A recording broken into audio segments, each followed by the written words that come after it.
Let's get this party started, ladies and gentlemen. Oh yeah. Click, clank, click, clank. Me getting all these things set up. Click, clank, click, clank. How's everybody doing today? I hope you're doing swell. I hope you're doing fantastic.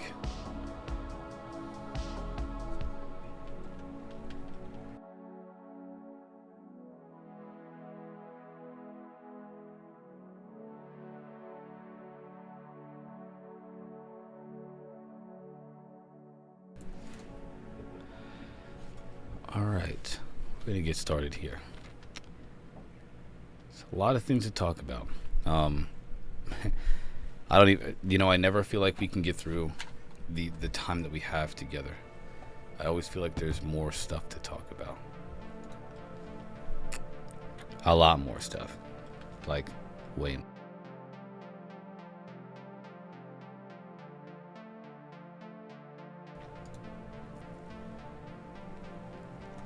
I always feel like I never fully flesh out the things that I'm thinking about these topics. Aliens. Today we're going to be talking about space lasers. Oh my gosh. Why? Why are they doing this to me? Why did they do this to me? I woke up this morning and I found out that people believe that space lasers are setting the world on fire because the government, oh my gosh, because the government is trying to fake climate change. Oh my gosh. I can't believe I'm saying these words out loud, that they're being talked about in the public sphere. That there are real humans who think this. Alright, so there's space lasers that are lighting things on fire all over the world, causing the wildfires. And I guess the intention, if anybody knows about this theory, just fill me in. But from what I understand, it's all part of global domination. Oh my gosh. Freaking global domination. Freaking space lasers for global domination. Listen. I'm a Midwest Night Watchers. You better be saying true story as in that's what people believe. And not true story as in that's real. Because otherwise, you're going to need to validate these things for me. Because I can't get with it. I will say this much. There is obviously, without a doubt, a plan for global domination. That is it. That is unequivocally true. Undeniably true. Sorry. Yeah, man. You believe in the space lasers? You better validate that with me, because listen, if it isn't Project Bluebeam, it's space lasers. But it's good to see you in the chat, Midwest Night Watcher. I miss you, man. How you doing? I see you out there thriving. I see you thriving, Midwest Night Watcher. I love to see it. I love to see it, my friend. Even if you believe in the space lasers, I still love to see you thriving. Because you're a great guy. You're a good human being. With a really cool beard, too. Really cool. Nah, man, you're thriving. I see you. You are thriving. Mom's good, too. I see y'all. This flight in Malaysia is just, it's getting me because I don't know what to think about it. I mean, on the one hand, there's more compelling commentary on the footage that's circulating all over the internet. Now, is that footage authentic? Is it not authentic? It's being alleged that the footage is authentic and that there are two different angles, two different camera, I don't know what you call that. I really don't know what you call that, but like if it's in IR and if it's in, which is infrared, or if it's in like regular three-dimensional black and white, they're different camera lenses, I believe. I'm not sure. Listen, I don't actually know. But whatever, there's two different types of footage. Of the same footage, but two different aspects of the footage, so to speak. And they're trying to show that, I guess, and I'm only guessing based off of what's been circulating off the internet,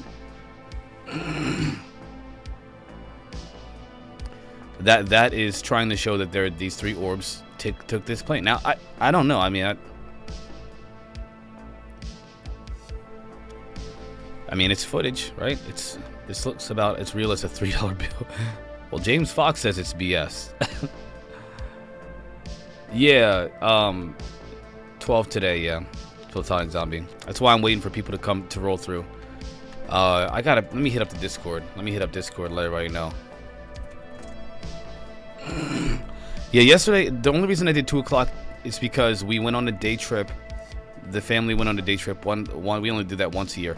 The unicorn's mother invited me, which is a big deal, by the way, to a day trip. We were supposed to stay the night, but I was like, well, she said no.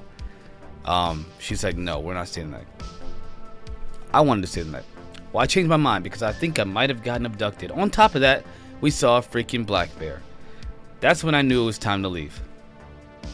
That's right, it was time to go right then. Right out front of the freaking cabin, walking casually across the way, is a black bear. Didn't even pay any attention to us up there screaming, all these kids, ha! And there's a bear, casually.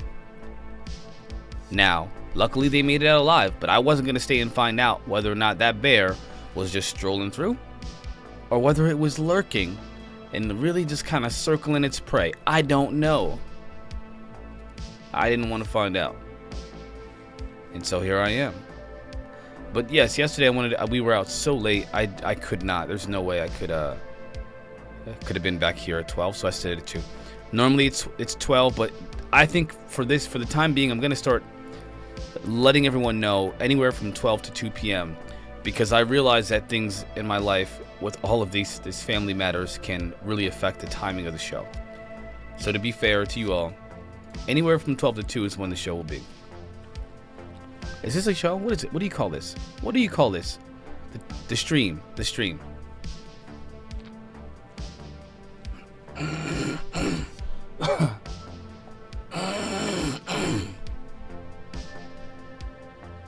What is this? What is this, my friend?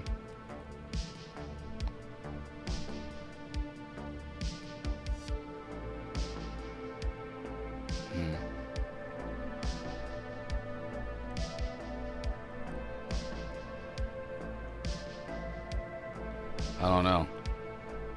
Well, all right, my boy. I'll have to check that out, my guy. Okay, I'll check it out. Thank you. Somebody just sent me the space laser. All right, let's check it out. Well, let's wait for a couple more people because there's a lot of people that still aren't here yet. I don't want to take that from them. A lot of times people are like, "What happened? What happened?" And then I miss out. So, But yeah, the space lasers, apparently.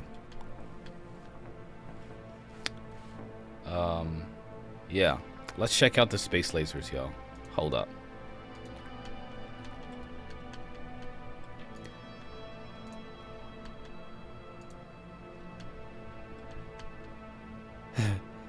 Wow.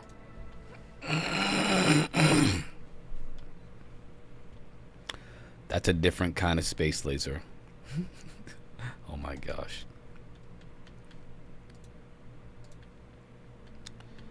We'll come across it. Just hang tight. Well, I don't know if I want to play a full video. There's a video of a person on YouTube who, I'm not sure who she is. I don't really know her. I don't think I know her. Oh my gosh. If they arrest Donald Trump, guys, we're in trouble. We're in trouble. Oh crap.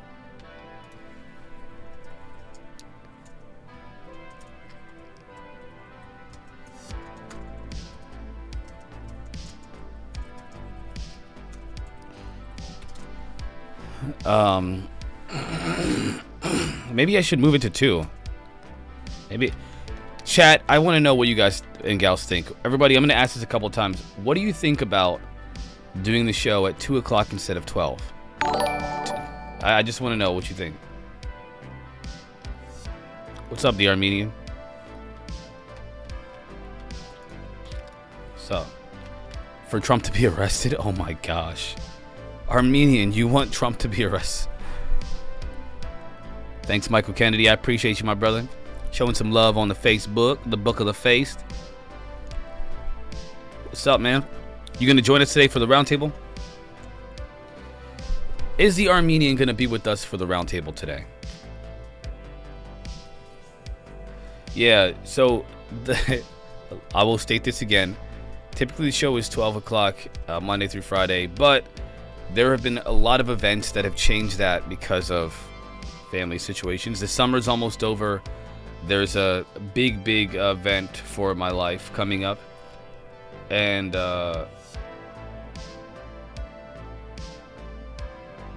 depends on the time zone for people. I can watch now, but I can wait. So you're good for time, but most people do like the 12 o'clock. They actually hit me up and said 12 p.m. Eastern time is better for them. So that's why I kind of made it 12 p.m. But there are exceptions where I have to do 2 p.m. What's up, Bryson? Bryson's hit me up on both platforms. That's love, fam. Keeping it real, you know what I'm saying? Yeah, the Armenian, it would be a pleasure to have you on. Bryson, if you joining us for the roundtable? I mean, the roundtables are really, hey, listen, they're freaking awesome. I love them. We don't have to do them. If you guys want to hear me talk for 4 hours, let me just tell you something right now. I will be happy to oblige. All right, we'll do the roundtable. We'll talk about some news first, though, okay? We still got to wait for Garyoki. I think Garyoki doesn't know we're supposed to come on. Let's check out some Twitter stuff while we're waiting for people. I don't want to keep y'all waiting forever. What's Richard Dolan talking about today? You know what I'm saying? What's Richard Dolan talking about? Let's find out. I've been studying UFO reports, and I've never stopped reading them, and to this day they continue to astonish me. The things that these objects are able to do, the sheer quantity of them, the fact that they're all over the world, the fact that most people don't have the slightest idea of how to respond when they see them, or even know how to talk about their experience after the fact, sometimes for many years. Sometimes forever. I mean, all of that continues to astonish me, frankly, and then the implications of what all this represents. Something even now, even after all these years, the UFO research community still really doesn't discuss almost ever the implications of what all this activity means. No, they don't. So all of that is interesting. Still, what probably has always interested me the most, if I had to pick one element of the UFO subject that I just can't help but keep coming back to, it's military encounters with UFOs. There's a war coming, y'all. Yeah, that 2 p.m. thing is my fault. So check this out, y'all. We're gonna do a rectangle table. We're gonna dispel the round table because discrimination. You know what I'm saying? What's going on with that? I'm not about that, you know. So we're gonna do the rectangle table out of to be a rebellious one, because we're progressive, you know. Who does round tables anymore? I mean, really? What is this? Twitch. All shapes matter. Oh my gosh, what is wrong with Twitch? Why are there? Don't let your children on Twitch. With Twitch? Why? Don't let your children on Twitch, everybody. Don't do it. All right. It's not great. Just gonna say it. It's not great. Twitch is awesome. But the main page for Twitch is questionable. You know, it's not PG-13. Let's just put it that way. You know what I'm saying? It's not. Definitely, your grandpa might like it, if you know what I'm saying. Grandpa, what are you doing on Twitch? I like to see them kids play video games. But Grandpa, that's not a kid. She's in a hot tub. What are you watching her for? Oh, it's educational, son. Don't tell your mother. Grandpa, are you naked? Of course not. It's hot out here. I'm just wearing some Speedos. I'm gonna go outside and play. Yeah, you do that. Don't come back in for about 45 minutes though, okay? Grandpa would love the main page of Twitch. If you're ever on Twitch, don't hit that browse button. Don't do it. Oh my gosh. What is wrong with people? If I was a chick, right? I'd have 4,000 followers by tomorrow afternoon. I would have 4,000 of them. If I had a little bit of baby oil, 4,000 followers by tomorrow afternoon. 4,000. I don't even have to talk about nothing. Hey guys, what's up? Oh, you like my outfit? What do you mean, what outfit? You mean the partial outfit I'm wearing? Oh yeah. You know what I'm saying? Do a little bit of that, a little bit of this. I haven't had a boyfriend in 2 years. I'm so lonely. You know, do a little bit of that right there. Oops, I dropped something. Something like that right there. Was my camera still on? Oops. You know, something like that right there. 4,000 followers by tomorrow afternoon. But since I'm a dork who talks about aliens, and apparently now space lasers, I sure wish I had 1,000 subs. Help me. Can you guys help me reach my goal? I'm sitting here trying to get, look, our goal, 200 subs. That's our next goal. We made the first one after 2 months. Our next goal, 200. Her goal on a daily basis, this imaginary female character I made up, 1,000 followers a day.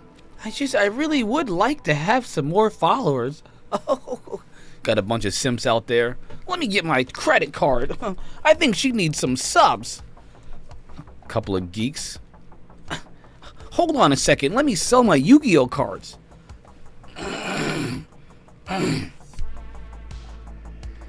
Yeah. She's lonely. It's the right thing to do. I'm a humanitarian. Oh my gosh.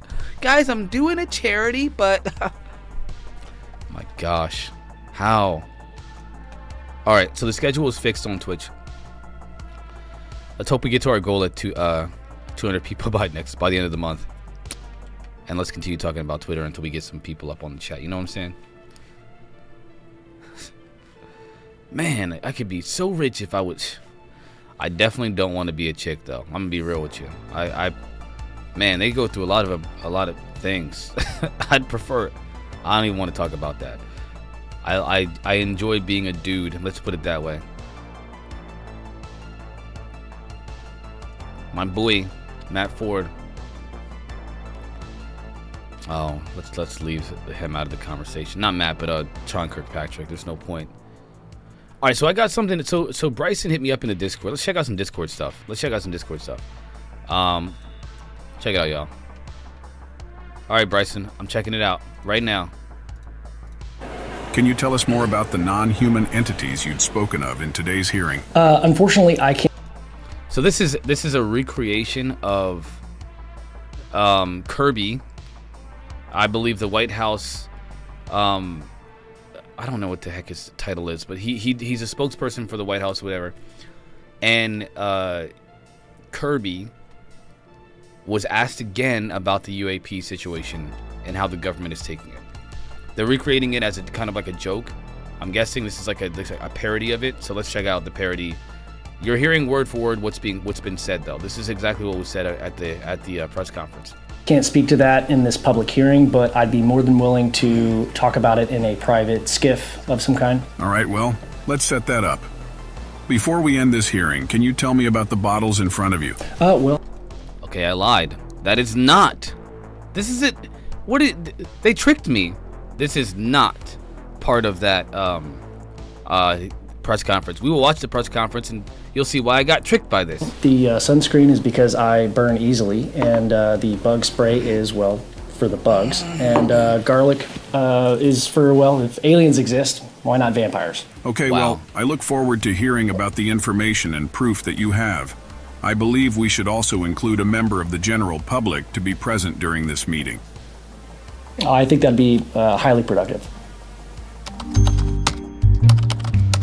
Well, first off, I'd like to thank you for being here. As a member of the general public, we feel like it's very important for us to be as open and transparent with the evidence and the proof that we have regarding this topic. Hey, I gotta say thank you for having me. I mean, this is kind of an honor to be, picked to be in this meeting with you guys. I mean, I'm sure this is the first time something like this has happened, and I think it's really important that we all kind of get on the same page so we can start working together.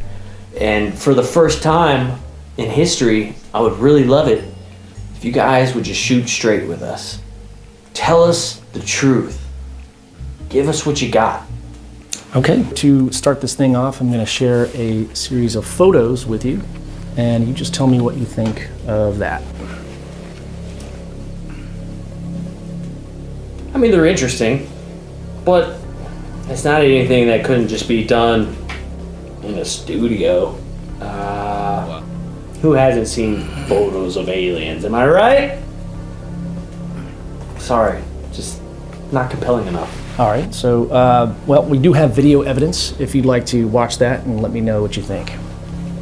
I don't know, man. I mean, could just be really good CGI. What's with the spinner? I mean, you guys have an unlimited budget, obviously, and you did fake the moon landing after all, so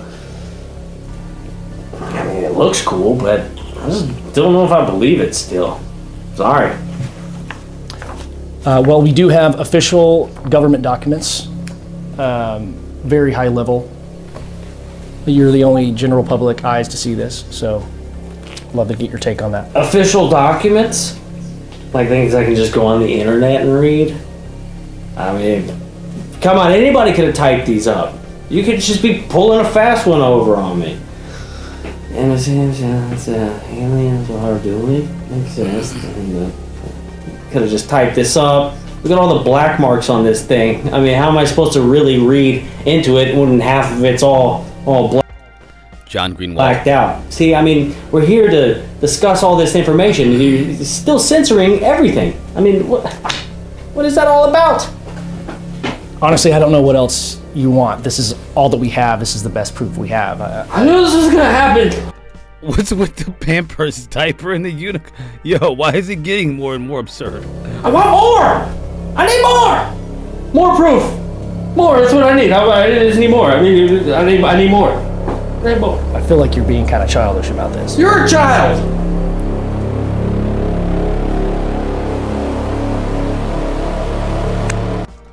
I'm sharing that. I'm sharing that.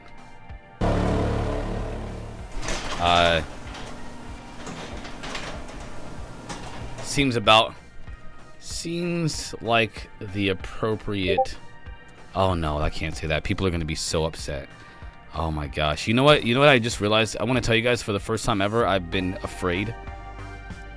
Yesterday, when I found out that people were being doxxed for believing something that they did, that was against status quo.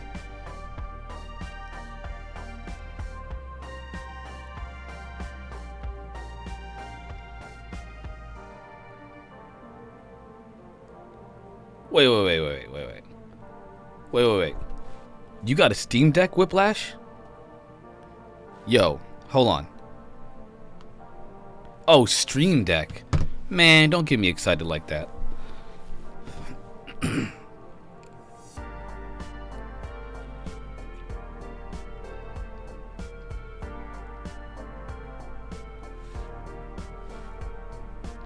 Yeah, real quick. I don't know if you heard, but we did a family day trip the other day. We were recovering yesterday. I'm still emotionally recovering from all the things that happened to me. But no, there's no way I could for like 3 days I couldn't do anything. I mean, I barely responded on Discord, which is already hard for me to do. Guys, by the way, how do you want to do, like, what do you guys, anybody who's in my Discord, the biggest thing for me is I do plan on, and just to be clear, plan on extending these streams, to 6 hours a day. I just can't. Again, I keep telling you guys, I'm gonna keep saying it because I really want to reach this goal. I want to extend it to 6 hours. I can't do that because I gotta justify the time that I'm spending here. I gotta justify that, and it's why I need you guys' support. So here we go again with I'm not gonna give up on this at all because, again, I want this to work. You guys know I do. I'm going to put my GoFundMe in the chat if you guys want to support the show with any amount of financial support, including $1, whatever. You can do so by supporting me through GoFundMe or Patreon. gonna give a shout out to the patrons and the people that support me on GoFundMe. I want to give you guys a special thank you and shout out because you guys are literally the ones that keep me going. Brad Peanut, Darren McDonald, Robert McGuire, Nathan Park, Gary Oki. There were others, by the way, but this is a new month. The new month is reset, and these are the people that kept up with me, so thank you guys for that. And then, of course, for the GoFundMe, you know what's up with it. Hold on, let me pull up that GoFundMe because you guys really, really do. Again, you're the reason why I'm still here. I was gonna have to leave. I was gonna have to quit. You guys know this. Last month, I almost had to give up this show because I needed to get a 9-to-5, and my business is out. My voice acting business is done, so that's that. So I almost had to quit, and I don't want to have to. I could still be. I'm still on the brink, guys. I still could be, and I'm not saying this. I mean this. I could still have to go, especially given the upcoming months, to an actual 9-to-5, which would dramatically reduce my time online. I mean, like I would probably be only here maybe once a week if I could even that. It would only be on the weekends, and it would not be for 4 hours. It would not be that long. So if you guys can consider supporting the show, by all means do so. Now, let's continue. Gillibrand, don't even go there. This is a disappointing, depressing moment in history. Here's what I thought was happening yesterday with Kirby. The White House, what is his title? White House cannot flat out deny that the U.S. government has retrieval and reverse engineering program related to non-human intelligence. Christopher Sharp is I believe the founder, editor-in-chief of Liberation Times. You need to be following that site. We're gonna look at some stuff there anyway. Kirby pivots to how UAP have impacted military training and military readiness. This is vagary. What's up, Ravens Creek Charms? What's up? This is vagary to the umpteenth degree. Let's check it out, y'all. This is called the slip and dodge. If he wasn't a boxer, oh my gosh, he should be. U.S. Air Force panel on UAPs. He says that he was informed of a UAP crash retrieval and reverse engineering program based on interviewing 40 witnesses over 4 years. Does such a program exist, and do you believe that the American people deserve to know if it does? I have no information on that to provide for you today, one way or the other. I would just say what I said last week when I got asked about this. We obviously take the issue of unidentified aerial phenomenon seriously.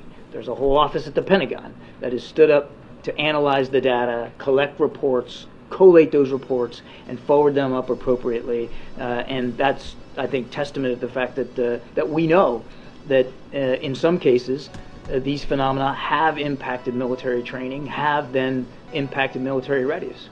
But this hearing today does seem to have brought this issue to kind of a new level of public consciousness. And so I wonder if the president believes that these claims warrant further investigation. Do you guys see some of these claims and allegations as credible? If the president didn't believe that the sightings by pilots were serious enough to be considered, he wouldn't have wanted the Pentagon to stand up an office to look at this, to analyze the data, to collect reports, to provide a system by which we can collate the information and better figure out what we've got here. But that work's ongoing. So if your question is, do we think we need to be transparent with the American people? Of course we need to be as transparent as we can be. We need to be as transparent as we can be. These words are carefully crafted. But the truth is, Jeremy, we don't have hard and fast. We don't have hard and fast. Man, if I was one of those chicks, oh man, we could be rich right now. We would all be rich together, all right? I'd be like, hard and fast and answers? Oh. Fast answers on these things. We are trying to get... Would you guys like to see me jump up and down hard and fast in this hot tub? That's what I would be doing right now. Smarter on it. Now, I will say this. This guy, I don't know what to say about him. I don't want to say anything bad about him. I think he's doing his job. I think he's, I don't think he's, trying to be like purposefully elusive. I think he has to be elusive, but he's being elusive. Let's just be honest with ourselves and with, he's being elusive. All right. Oh, check this out, y'all. John Ramirez, what's John Ramirez talking about? You know what I'm saying? So the bottom line is that we know, we in the chat, yo, we've been telling people about what's going on more than what the White House has been doing. The Armenian, you know what I'm talking about. You know what I'm talking about. Guys, I'm doing a fundraiser. Platonic. All right, mate. I started it. I'm gonna refrain from my thought process in that one. We'll do an R-rated version of this stream some other time. Oh my gosh, you're right, Platonic Zombie. I could. We're kind of preparing the U.S. population, at least, and by extension, the world population, into that reality that there is a presence here, and that we need to explain this presence. Because if they show up and we continue to do what we did before in previous decades, and they show up, there will be mass panic. John Ramirez dropping them truth bombs. If they just show up, there will be mass panic. People will not be ready. But if you understand that these are real, and we have 5 years from 2022, 2027, anyone? or maybe now 4 years, if they come in 2027. You guys didn't see my conversation with John Ramirez? I talked to him before, once, on live. For the U.S. government to prepare the people about what is up there. And in many ways, I think the word... To prepare the American people for what is up there. got out within the government that they're showing up in Word got out within the government that they're showing up 27 in 2027. Guys, listen. Okay? We better be prepared, and if not, there's going to be a lot of explaining to do. Yeah, sure is. And so I think. Yes, Bryce. That dialogue has happened within, inside the government, in certain areas inside the government that we.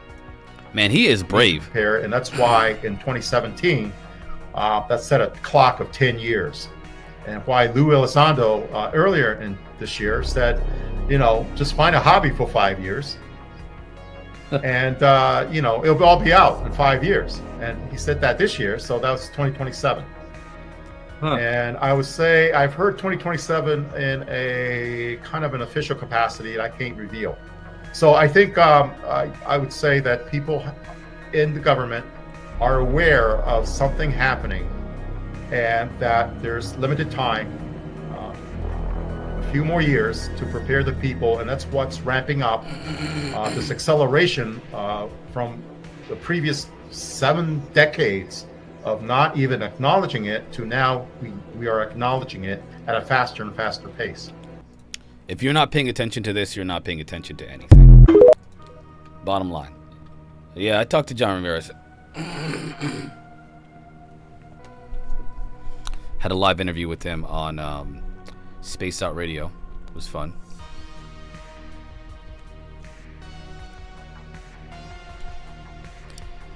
My pleasure, Ravens Creek Charms.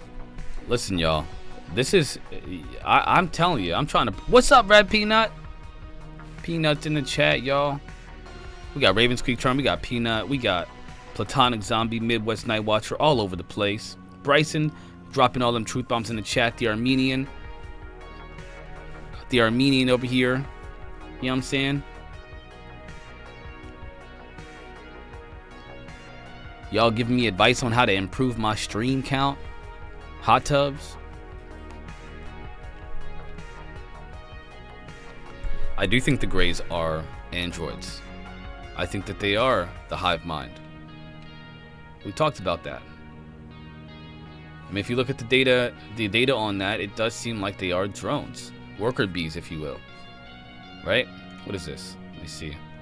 The terrifying thing about all of this is that we now have a distinct possibility that a hive of aliens with their attendant purely biomechanical roboids, the Greys, from another part of our universe are intercepting and intervening in the affairs of our species. Their intentions perhaps might well be to search for information from our physical genetic lines that qualitatively may be similar to theirs and from which they may be able to hitch a direct line to Godhead. Whoa. Whoa. Yeah, let's retweet that.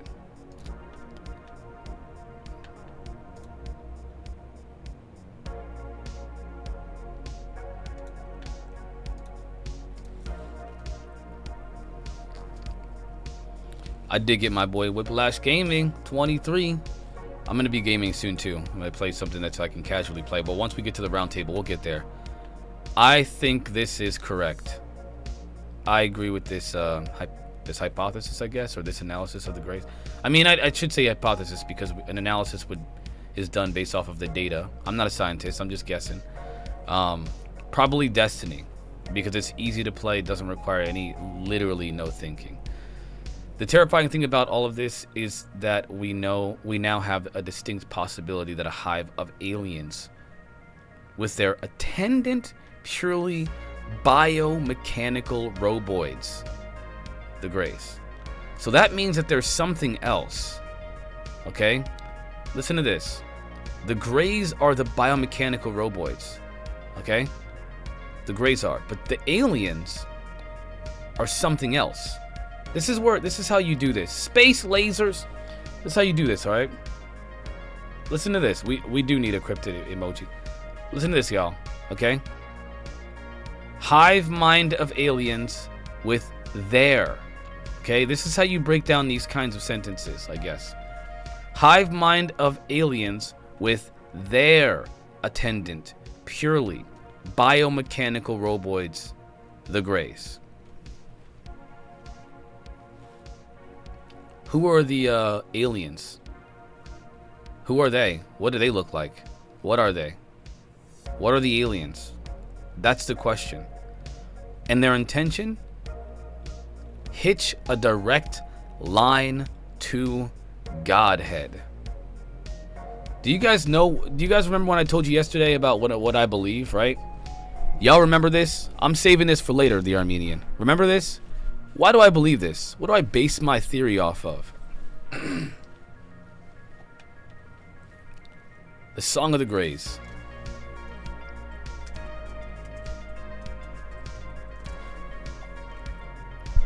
Yes, sir. The question is, do I base my beliefs, like, remember I said I study this stuff, I research it. There's a lot of information and data to suggest what I think is plausible. And so that's what I go off of. I don't say, oh, well, I believe in something and I'm going to look for data. No. I find data and I'm like, oh my gosh, like, this is not just like random data on the internet. This is a common theme in the UFO researchers. Just so you understand, this is a common theme in UFO researchers. Oh my gosh, what a book.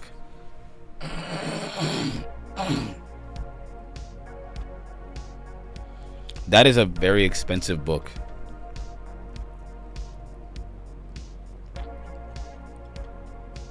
My gosh. My gosh, my.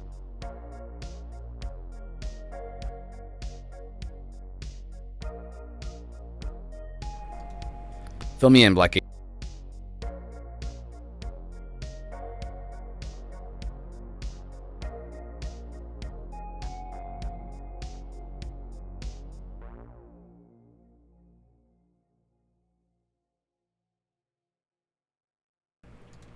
Blackie's Omega, fill me in. Hit me up.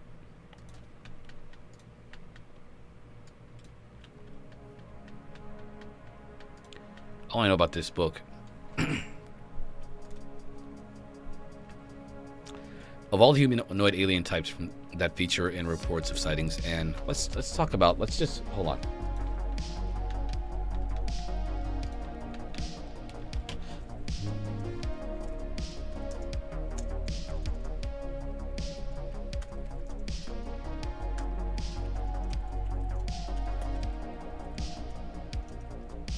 Hold on 1 second, y'all.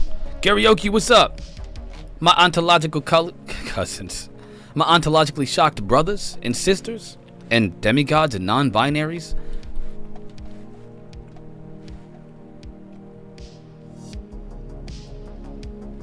Black Ace Omega. Well, you got it. Black Ace Omega. You know what is? You know what a theory? You know what a growing theory out there is about you about aliens?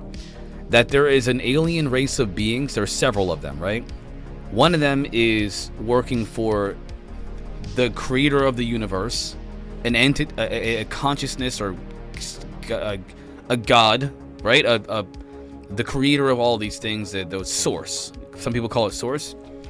One of them is working for source. The other one is working against source. And the one working against source is trying to get human beings on their side to fight against source by claiming to liberate human beings from the control of source. Guys, what does that sound like to you? What does that sound like? Well, welcome, Garyoki. I'm glad you were able to make it, my friend. The Armenian, check it out. What does it sound like to you? Does it sound like, Bryson, that my idea, what I thought yesterday, my theory, I mean, it's got some data out there in the ether, right? There's some analysis or some hypotheses out there in the ether about a war, an intergalactic war, if you will, against Source and some other being that's fighting against Source. That's out there. That's out there. And it's not just random either. You can say good versus evil, if you will.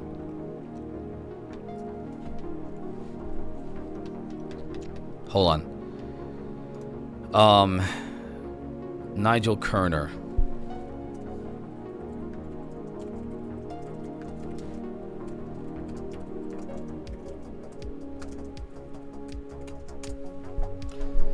So,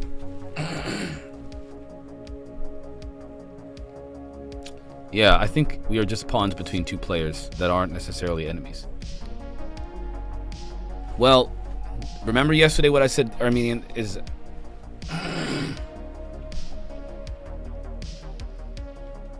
Ishmael.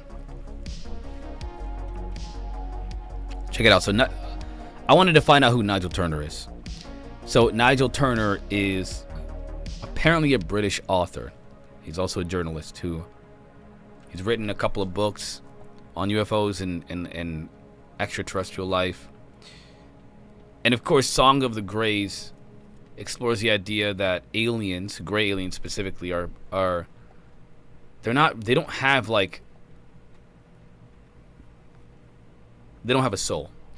And there's nothing connecting them to this world, this universe, and whatever's after, right? The dimension or the universe or the world or the realm outside of this universe. Life after death. They don't have that ability to exist afterwards. Remember I told you this? You guys remember I said this? What's up, Momska? And he believes that this is the Collins Elite theory. Let me read this real quick. According to Kerner, the Collins Elite, a group of senior U.S. military and intelligence officers, believes that the UFO phenomena is demonic in nature. Kerner's book, Final Events, and the secret government group on demonic UFOs in the afterlife claims that the Collins Elite interpreted aspects of the UFO entity experience to be demonic in nature. The book also alleges that entities operating saucers are demonic and operate in the astral plane to devour a human soul. My gosh, that is intense. Yeah. Kerner's book, Song of the Greys, makes a unique contribution to our understanding of the alien phenomena. Kerner uses cutting-edge scientific research and rigorous logical analysis to explain not only the gray agenda, the alien agenda, with humanity, but also their origin. Kerner traces alien origins from within our own physical universe and our own dimension of existence. Y'all know why I got the main dimensions of reality? Whiplash Gaming, you are insane, my boy. I'm down with the Division. We gotta do it a little bit later. With the Division 2, I'm down. But yeah, what? Okay. What? Alright.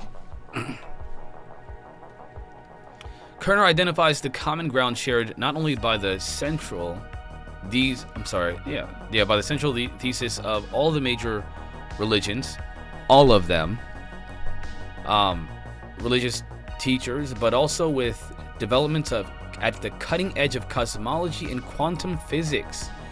I don't get my theories from nothing, yo.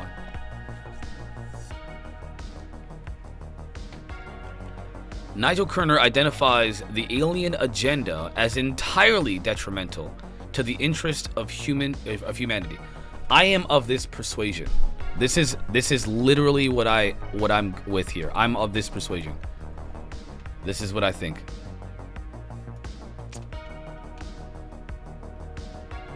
Why do I think it? Well, because it's been written about. Apparently analysis has been done on it. Now, just to be fair, I have not read that book. I came up with that theory based off of my own research. Yo.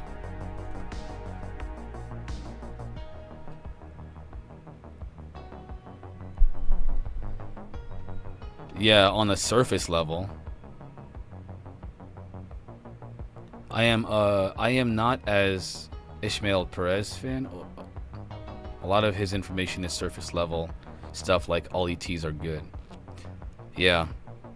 Well, a lot of people like that. That they prefer the thesis that, oh, aliens are all here to save us. Why? Because we suck.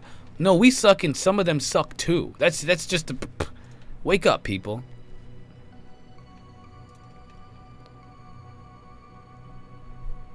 What's Whitley Strieber got to say about this? Let's find out. Bryson, it sounds good because it's positive. People want to be told fairy tales and bedtime stories. You've identified 3 phases of their activity. This is an interview with Whitley Strieber, and I don't know who this dude is. Who is this dude? I don't know who this dude is. Let's just watch the clip here because I'm curious as to what it says anyway. We're clipping today, y'all. We're clipping.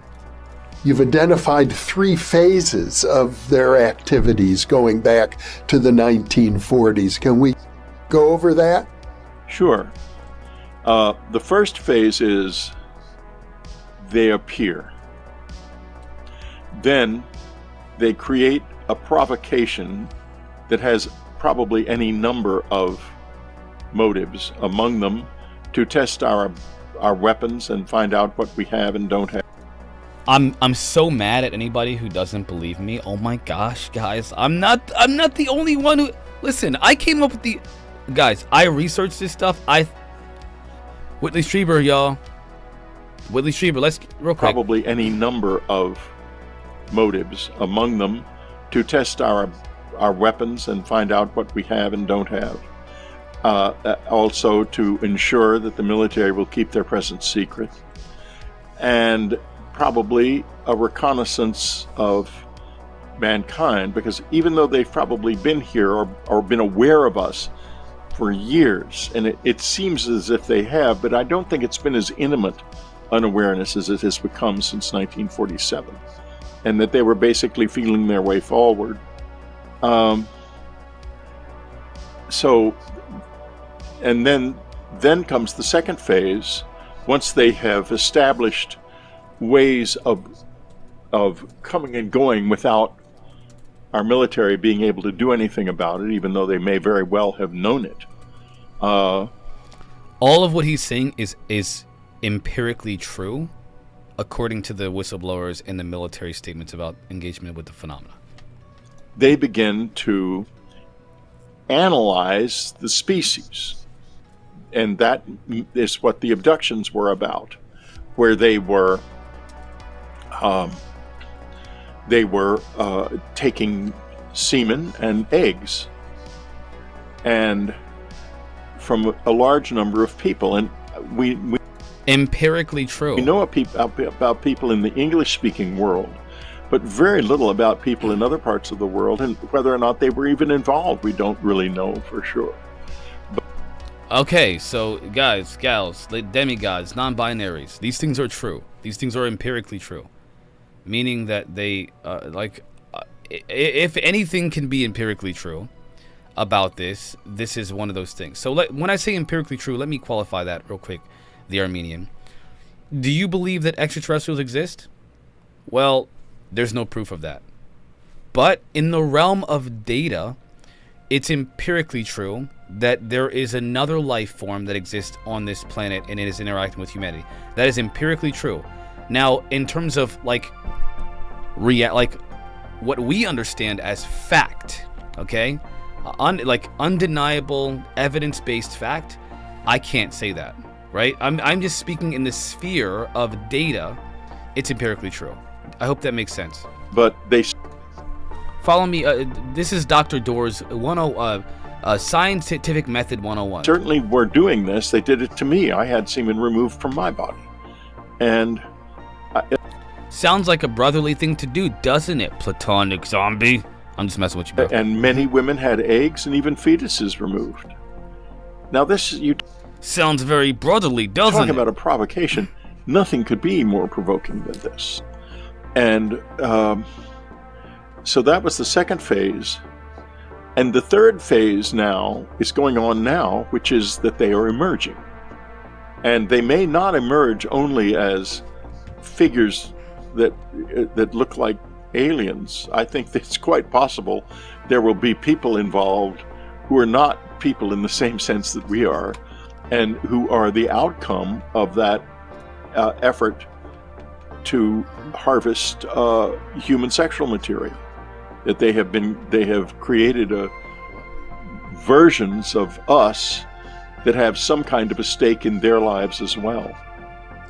But that's where we are now, and they told me many years ago that they will emerge as the planet's ability to support us declines. And I didn't get the impression it was going to be fun. I think that they're going to be terribly angry. And the reason is that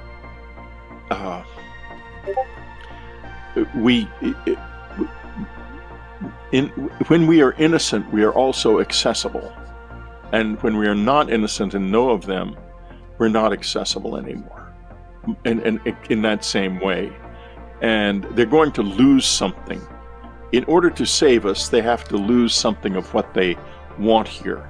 And it's going to, I've experienced their anger many times, and it's not something you want to have happen. They have anger. They're exquisitely annoying. Well, this way, when they will come on the warpath against me, one of their classic modes of operation is to put subtle blocks between people I need and people I love, to make it seem as if people I love are actually responsible for bad things that are happening to me, and that people I need are betraying me. This has been going on for many years, and it's something, and they don't tell you in advance what they don't want you to do. But when you do it, then they get furious. And I'm afraid that fury is going to be directed at the whole species at some point soon. And I don't even have to say it anymore. Probably quite soon, because it doesn't seem as if the planet's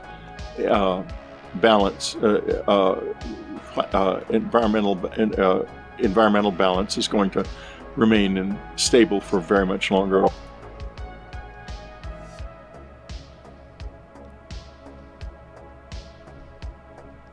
All right. I guess this is a recent interview. Let's find out. You guys want to watch the whole thing? Yesterday. Chat, everybody, do you guys want to see that whole interview? Hit me up in the chat. I will play the whole interview, and then do a game show in the background. Then we can talk on we can do the square table. Let me know what's up, guys. We just started the show. We can watch this and then jump straight into the square table, the rectangle table. Let me know if y'all are down with that, because I am 100% down with that. The only thing is, I got to give credit to this person here. Let me actually add this to I'm going to add this link while we're here. No? All right. Well, I'll watch it on another time then. Well, majority rules, brother. This is a democracy. This is a democracy. How many of you would like to see... I'm mixing my accents up. How many people would like to see this whole thing? Yes or no? No, 2 no's, 1 yes. Everybody, we're doing a bit of a poll because we have 2 different. We have YouTube and we have Twitch, so I gotta find out what everybody thinks. 2 no's, 1 yes. If we have, yes, that's correct. It was. Platonic Zombie said he can't handle the Discord. It's too much for him. That's all right. You don't have to be a part of it. We got 3 no's, 2 yeses. All right, no's win. We'll watch this another day, guys, gals. Or if you guys see it yourself, we'll watch it. We can talk about it afterwards. I am absolutely saving this for later. Bet.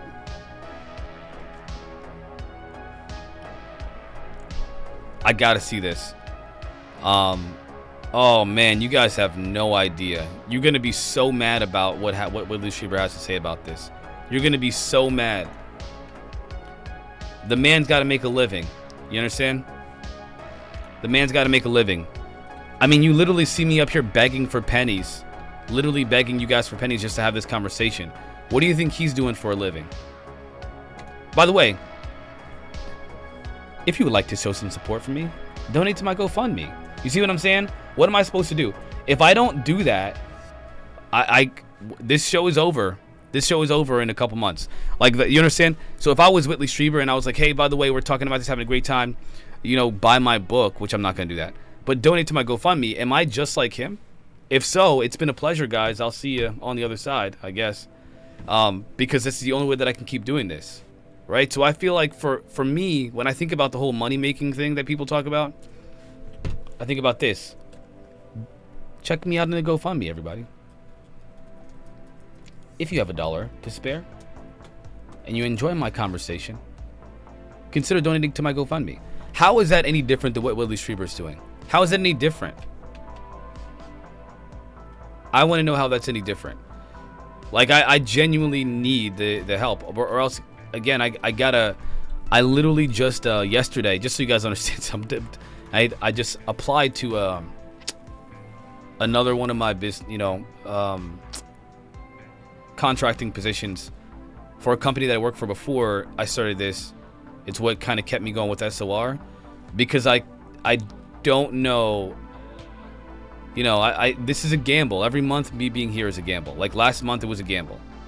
I put a gamble out. The gamble, I got it. You guys helped me. You supported me to get my goal. This month I'm 1/5 to my goal and it's 2 weeks in. Doesn't mean it can't happen between the next 2 weeks, but if I don't have that financial support, then I can't do this at all. And I feel like when Whitley Strieber is like, here's the information I spent my whole life's work on. I spent the last 2 years working on this book. Check out my book. It's like saying, hey guys, please donate to my GoFundMe. Isn't it the same thing? I feel like it's the same thing. I feel like personally it's the same exact thing. Because while I'm doing that, I got a big family, y'all. I got to also consider, this might not be feasible for me as much as I enjoy it.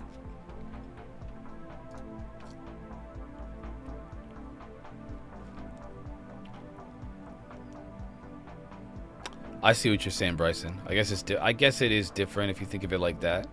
I still feel bad though. Like you have no idea how bad it feels to have to, ask for support.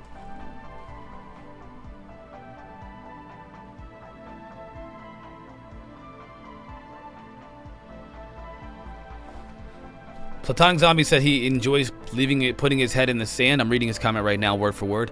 I like to leave my head in the sand like an ostrich because I don't want to know what's going on in real. I'm just kidding. He didn't say that. I'm kidding. I'm kidding. Calm down. Platonic Zombie, calm down. Everything we're talking about here is a conspiracy, dude. Every single thing.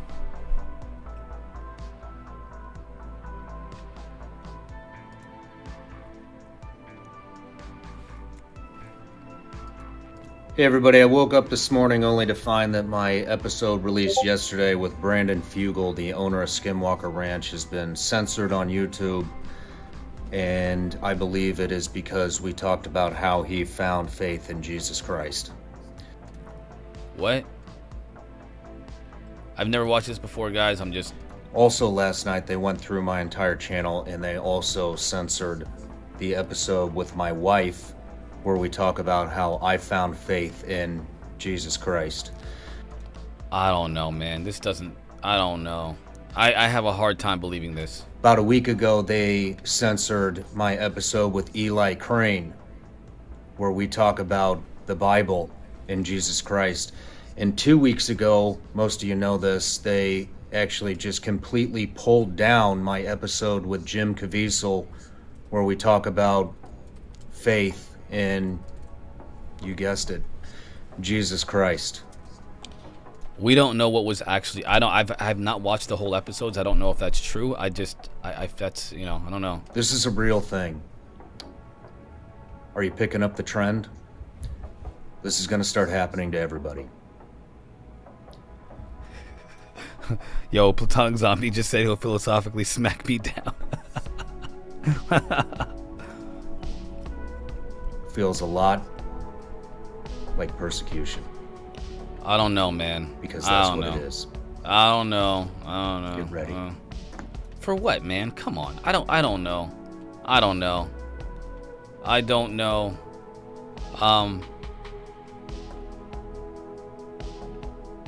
Can I interest you in Buddha?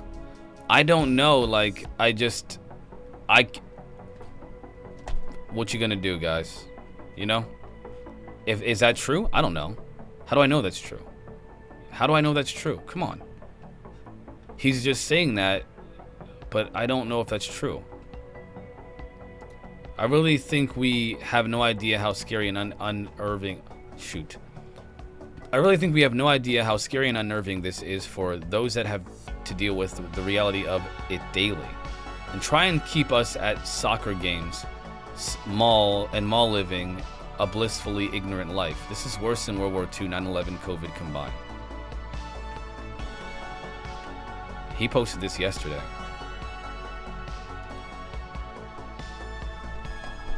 Why did you do that? Why did you do this?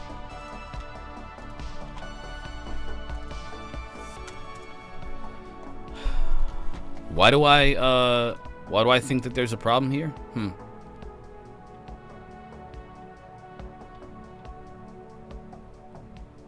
Why did I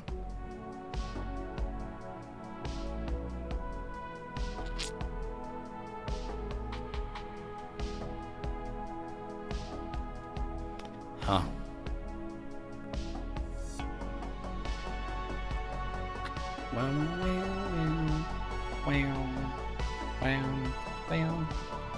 I don't know.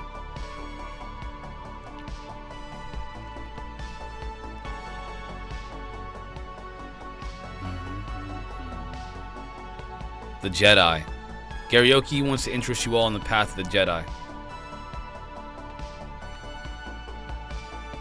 He must have taken it down. Huh. I'm gonna retweet it because I don't want to lose it. I'm not gonna lose that.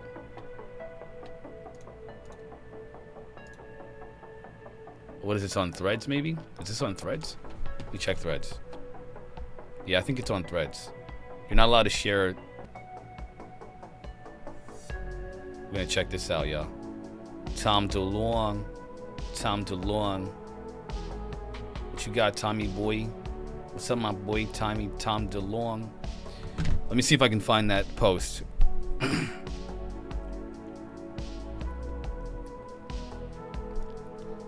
I can't. So where did they find that? Am I sharing false information? Fake news? Is this fake news? Am I sharing fake news? Oh my goodness. So Tom DeLong believes that the government is trying to protect the human race from an alien threat. Obviously, you guys know I think that's probably true. On top of the other things the government's doing that's bad towards us. Am I sharing fake news? Am I sharing fake news? Huh? So you guys believe in freaking space lasers, but you don't believe in this? My goodness. Shameful.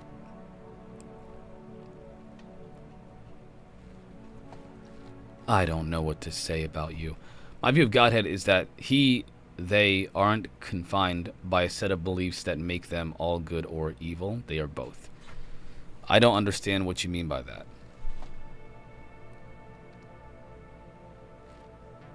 You're saying that if there is a God, that he is imperfect? I believe that the concept of God is like intrinsically, like perfection is like it's an intrinsic quality of a God. Again, I think you're seeing people retreat to religion from the fear of this unknown phenomenon. What do you think that based off of, Platonic Zombie? It's the oldest belief we have that is disseminated on a mass scale. Philosophers talk about this.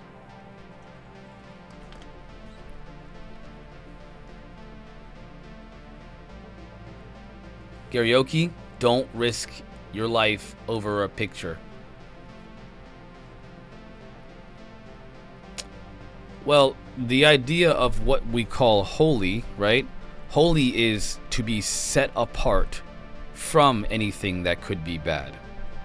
The belief in a God, you can have a varied belief of a God if you want to, but the belief of a God according to certain religious perspectives is that of one set apart from anything that's imperfect. Yeah, we can talk about that. Yeah, heck yeah, we'll talk about that. I just don't want to get religious on here at all. I don't like getting into religiosity because people don't get everything confused. They go by. There's a lot of animosity towards. I mean, think about this. Joel Osteen, one of his buildings had like money in the walls. Literally had money in the walls.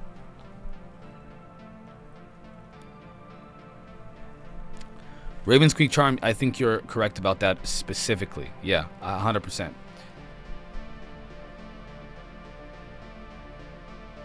Yeah, 100% Ravens Creek Charms. I'm with you on that one. Bryson, we'll be here, brother. We'll be here. When Bryson gets back and settled in, we'll be ready. We'll be about ready to go to talk about to get into the round table. All right. We'll be ready to get into the round table. Man, I really want to know. Still, everybody just wants you to know. Whenever Starfield comes out, I want you all to know something right now. I will be a Starfield gaming channel. That's not what we'll be talking about UFOs, but the game that I will be maining is Starfield. Hopefully I don't get burned on that, but that is my goal. So September 1st, we'll be talking about aliens and we will be gaming in Starfield. It's a space exploration, alien life discovering, building mechanic type thing. It's really cool. You guys want to know what Starfield is? Check it out. Check it out, y'all. I want everybody to know what you'll be watching with me on the channel. Check it out, y'all.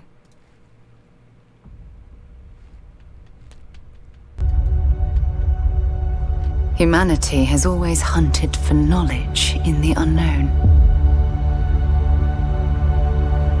The wonder is, not that the field of stars is so vast,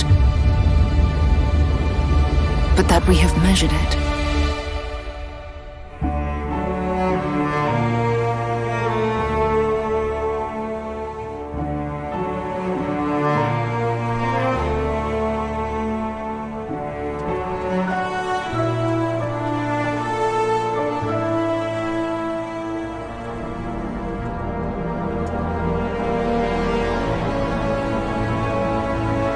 We're all here because we're committed to the biggest question of all.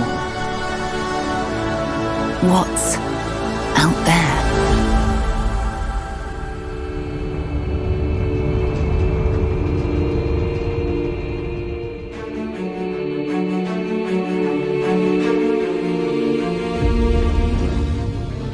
You're part of Constellation now.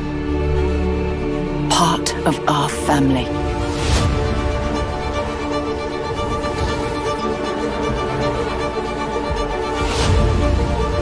We do not fully understand all that is at work here.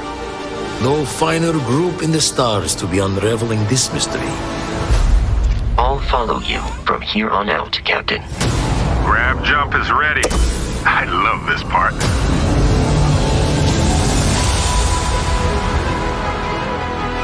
These artifacts could be everything we've been looking for. Another great secret the universe is asking us to unravel. Human settlements throughout the galaxy could be at risk. We are not stopping. Whatever lies at the end of this road will change humanity forever.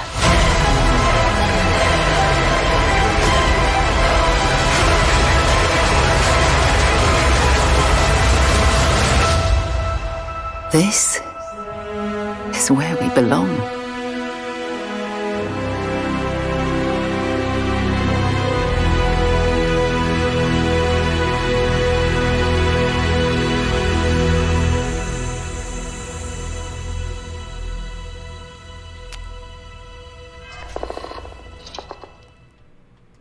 That is what we will be maining here as a channel. It's about space exploration, discovering alien life, discovering alien lost civilizations and the like. It's really cool stuff, man. You guys will like it. I think you'll like it. I think it'll be great for the channel. I think it'll fit what we do here, you know. So I think you'll like it. I know for sure. I'm hoping that it's going to be one of Xbox's biggest games of the year. Armenian. It's locked at 30 FPS on Xbox. We're playing it on PC. We're playing it on PC. Hold on. Don't get me started. Oh my gosh. Have fun being locked in 30 FPS. You son of a gun.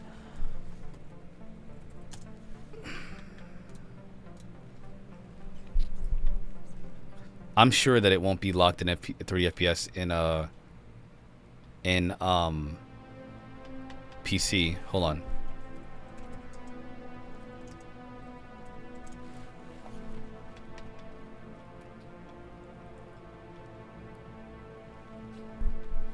I stand corrected. No.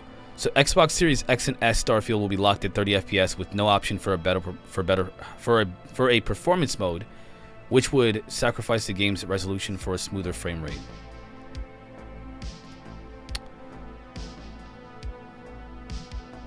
But whether you're playing on Xbox, it's only with Xbox.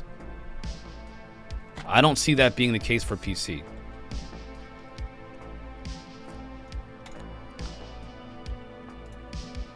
Let's find out. 60 FPS on cap on PC confirmed. So it'll be capped at 60 FPS on PC. So we'll be able to do that. We'll be able to hit that 60 FPS.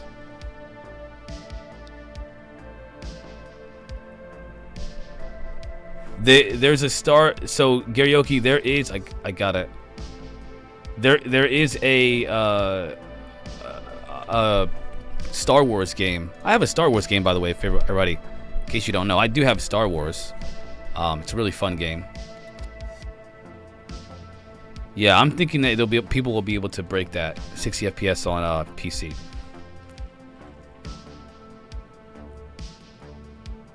Redfall was trash.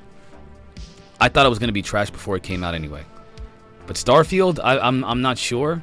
I'm hoping that it will be. I'm hoping that it will be way better. Like they're saying that it's going to be the best game since Halo 5, and we know Halo 5 wasn't that great. It was good. What? Starfield. Starfield is supposed to be the best game for Xbox since Halo 5. That's what's being touted on all the, all the media today.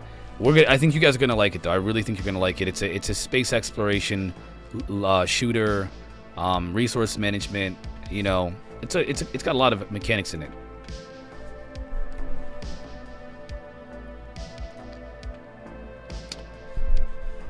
The WAN is just the WAN is the place to be, fam. I mean, why are they not at like 100K minimum? You gotta remember, they can only push it as far as the Series S can handle it. Yeah, the Series S is what I have for Xbox, but I play on my Steam Deck almost. That's what I play exclusively for the most part, is on Steam Deck.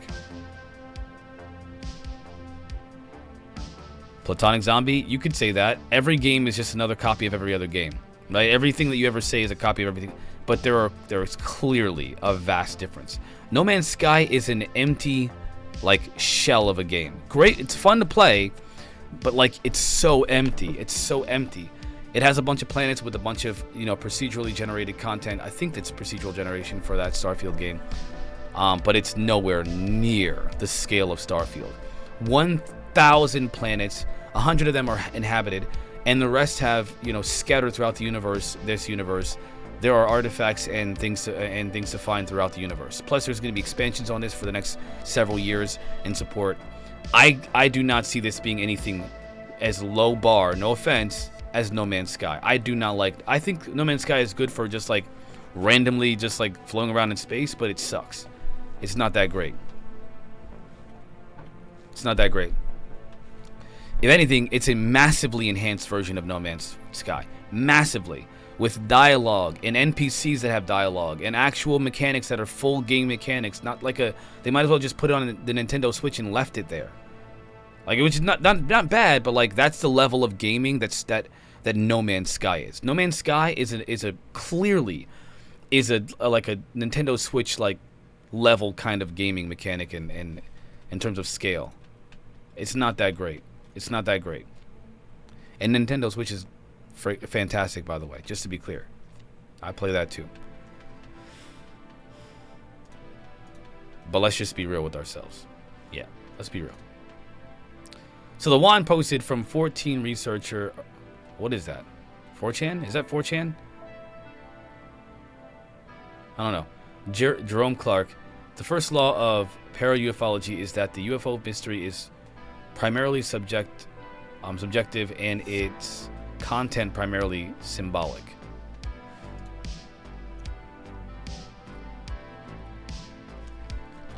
I am a huge zombie fan.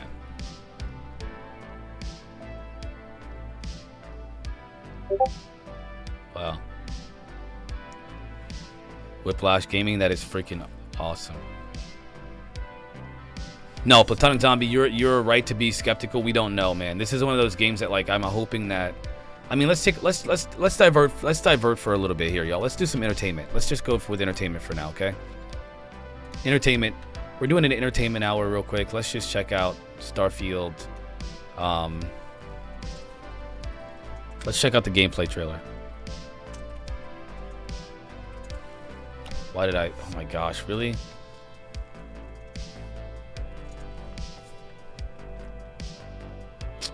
We'll check out a couple of trailers here. Check it out. All right.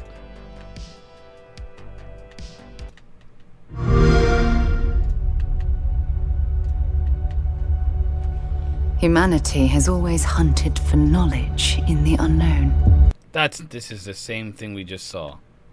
That's not what I wanted.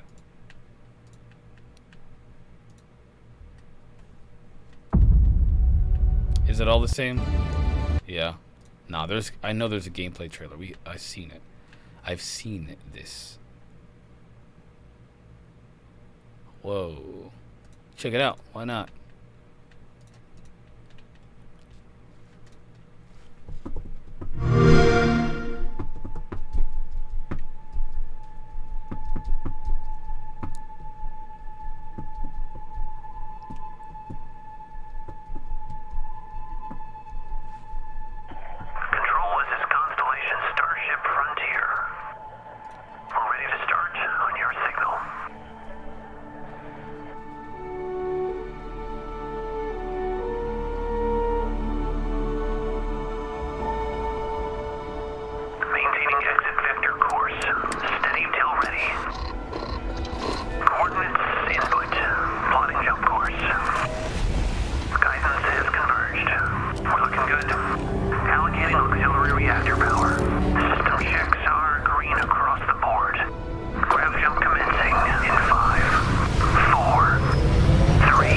Gameplay trailer.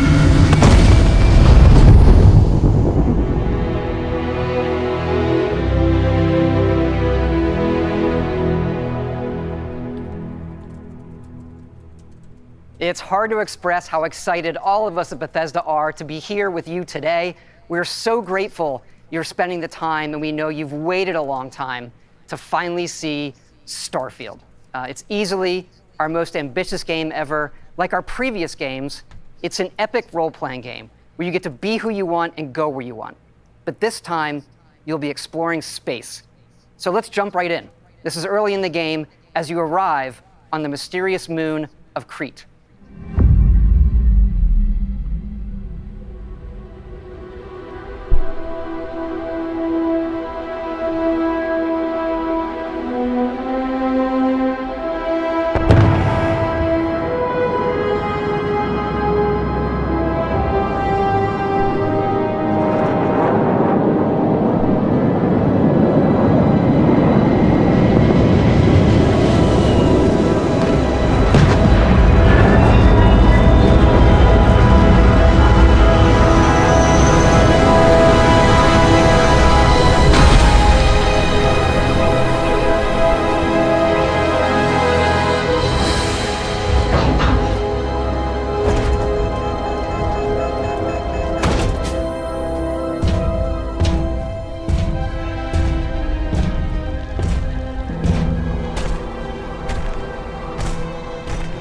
According to the scanners, the abandoned research facility is in this direction.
It would appear that pirates of the Crimson Fleet are using the facility. So real quick, this is what we're going to be doing, everybody. So just so you know, we're going to be doing a little bit of this, a lot. Well, we're going to be doing this with the channel to try to help me grow. So it's a shoot 'em up, everything. Yeah. Nah, come on, dude. Space exploration shoot 'em up. Are you kidding me?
After some initial encounters, you're invited to join Constellation, who, in the future the game is set in, are the last group of space explorers.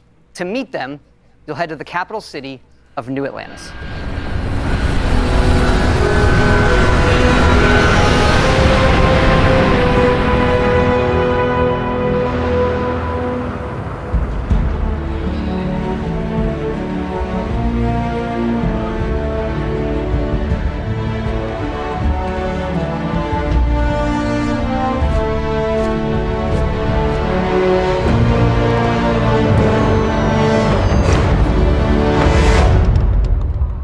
Welcome to Constellation.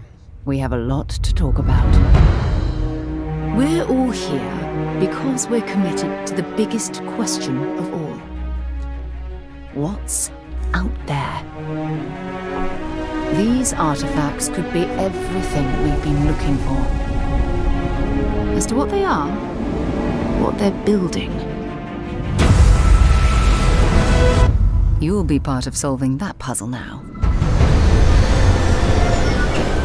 So, you found something? The new guy found it.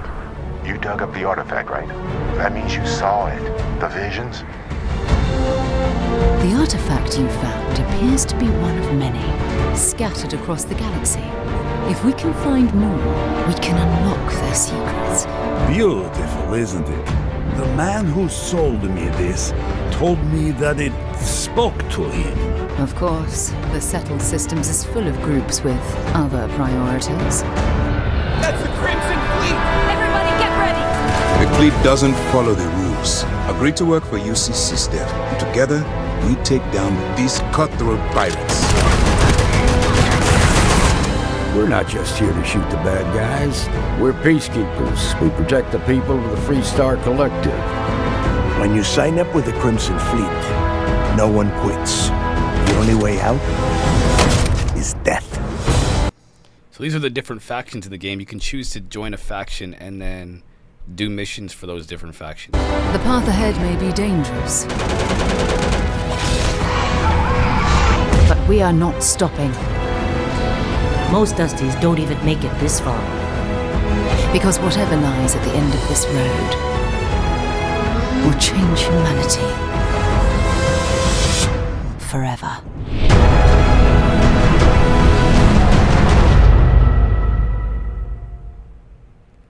That gives you a look at the stories in Starfield. But ultimately, it's not our story. It's the story you create by who you are and the choices you make. And that starts with character creation. It's our most flexible yet. You can customize all the elements of how you look.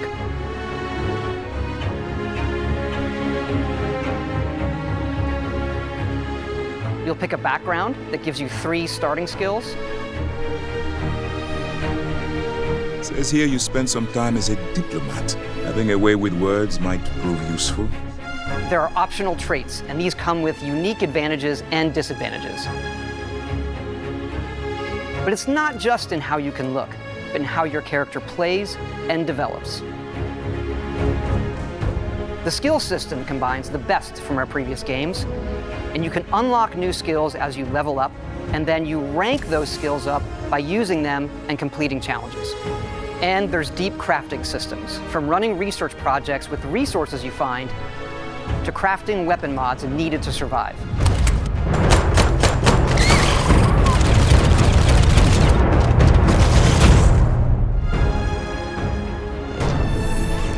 And you can build your own outposts. These act as a home away from home for survival and resource generation. You can choose where and how to build each one, and you can hire characters you meet to keep it up and running. But that's not all. You can even build your own spaceships. Yeah, we're definitely going to be maining this game, everyone, just so you understand my life.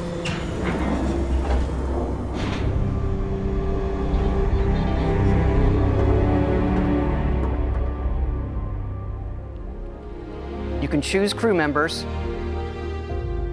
and yes, you can completely customize the look and layout. There's loads of different modules, ship manufacturers, and more. I have to say, it's so cool. We just absolutely love this.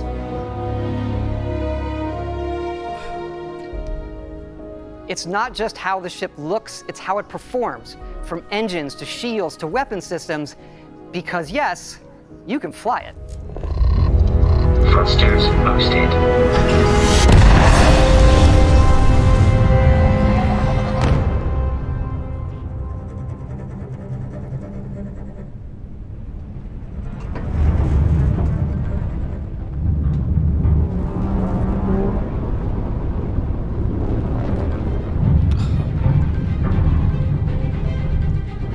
Real quick, this is far from another No Man's Sky. This is nothing like No Man's Sky, except for the fact that you like fly in space. If you think that's No Man's Sky, but no way.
We can't wait for all of you to experience the game. Thanks again for being with us today, and thanks for all the support you've given us over the decades, especially on this game.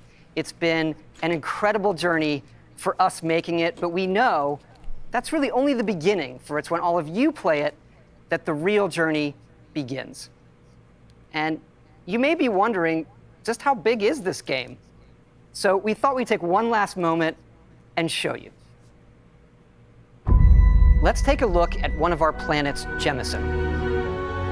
You can land into Atlantis, but you can also land and explore anywhere on the planet. And it's not just this planet, it's all the planets in the system.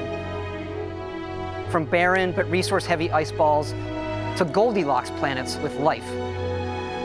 And not just this system, but over 100 systems. Over 1,000 planets, all open for you to explore. We can't wait to see what you find.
I'm impressed. I am impressed. But Platonic Zombie, you're right. We have to wait and see. I am definitely impressed by this. I mean, think about the people behind it. Xbox has put their name in the game here. They bought them out. They bought this game essentially. They bought the rights to this game, but they didn't just. PlayStation was going to make this an exclusive, which would have made it so none of us could play it. How stingy and cruel is that for gaming, right? But the fact that PlayStation wanted to make it an exclusive, that says a lot about how good this game is. PlayStation doesn't make mistakes like that. Yes, this is Bethesda. Just keep in mind, I watched a video that did a breakdown of who made Fallout 76. It wasn't Bethesda. I mean, yeah, so it's a Bethesda game, right? It is a Bethesda game, but they're not the people that were behind making the game. It was a subset of there's another company that was under them that they bought out, and they made the game, and it sucked. Bethesda made Fallout 4 and 3 and the other Fallouts. Bethesda didn't make Fallout 76. They made this game. Bethesda made this game, and Xbox put their name behind it. PlayStation was going to buy them out. They wanted to essentially make it, like I said, a PlayStation exclusive, and then nobody would have been able to play it except for people that had PS5s. Terrible, terrible for the gaming community. That is a big testament that this is going to be a freaking awesome game. Period. Again, we don't know until it comes out, but I have no doubt. I have very little doubt that this is going to be bad. Doesn't mean that, again, who knows? We don't know. We do not know. Gaming is a different, different beast. Oh, yeah? Is that so? Let's find out. No, Sony wasn't gonna buy out Bethesda. They were gonna buy the right to make this an exclusive to PlayStation. Tell me I'm wrong about that. That's actually no. Yeah, that definitely is true. They were going to PlayStation. Sony was gonna make Starfield a PlayStation exclusive. That was their agenda, and then Xbox got behind it instead. All right. Then I guess I was misinformed.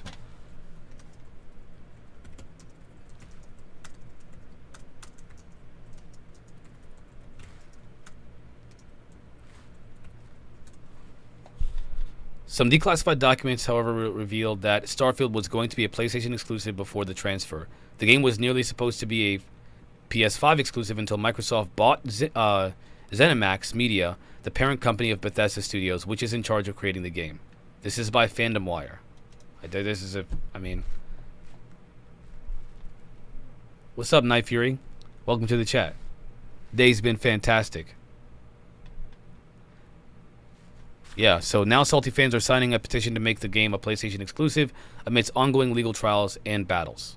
Not gonna happen. It's too late. So, yes, it was gonna be a PlayStation exclusive.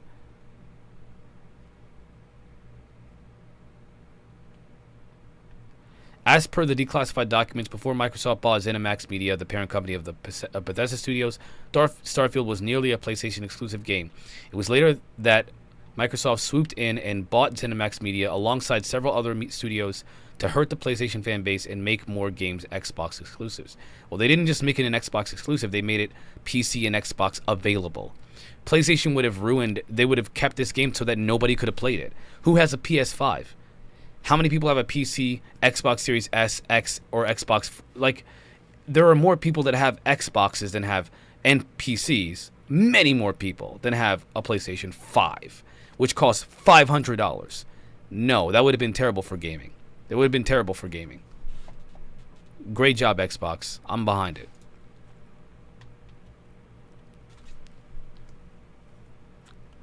Microsoft has literally bought Bethesda as a whole company as well as Activision. Yeah, what's wrong with that? Make it more available. Do you want more people to play the game or less people to play the game? That's called that is shoot. I can't remember the I'm brain fart right now. Monopoly. That's a monopoly. More people have PS5s and it sells Xbox more than 2 to 1. What about PC? Yeah, I wish you would have said that 30 seconds ago when I had a brain fart. Yeah, there are more people that have Xbox Series X, S, and PC, which it will be available for, by the way, than have a PlayStation 5. It would have been terrible for gaming.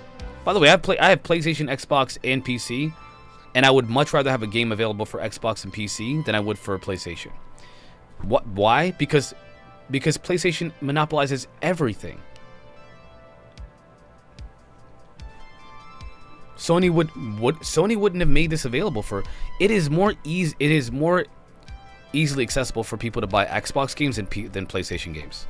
I mean, it's a fact, dude. I blame Obama. Yeah, freaking black people.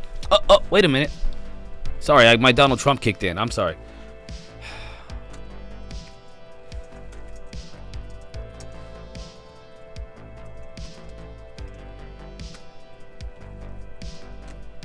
Oh my gosh.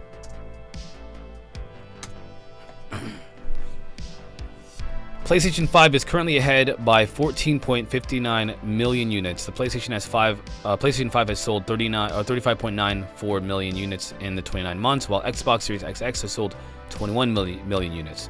The PlayStation 5 has a 62.7% market share, 3.7% year over year, compared to 37% for the Xbox Series X and X, 3.7 year over year.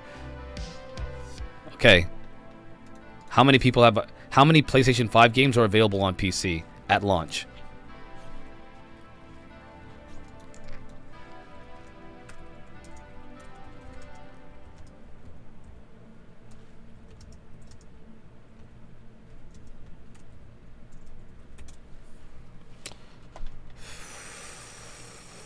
So, my gosh.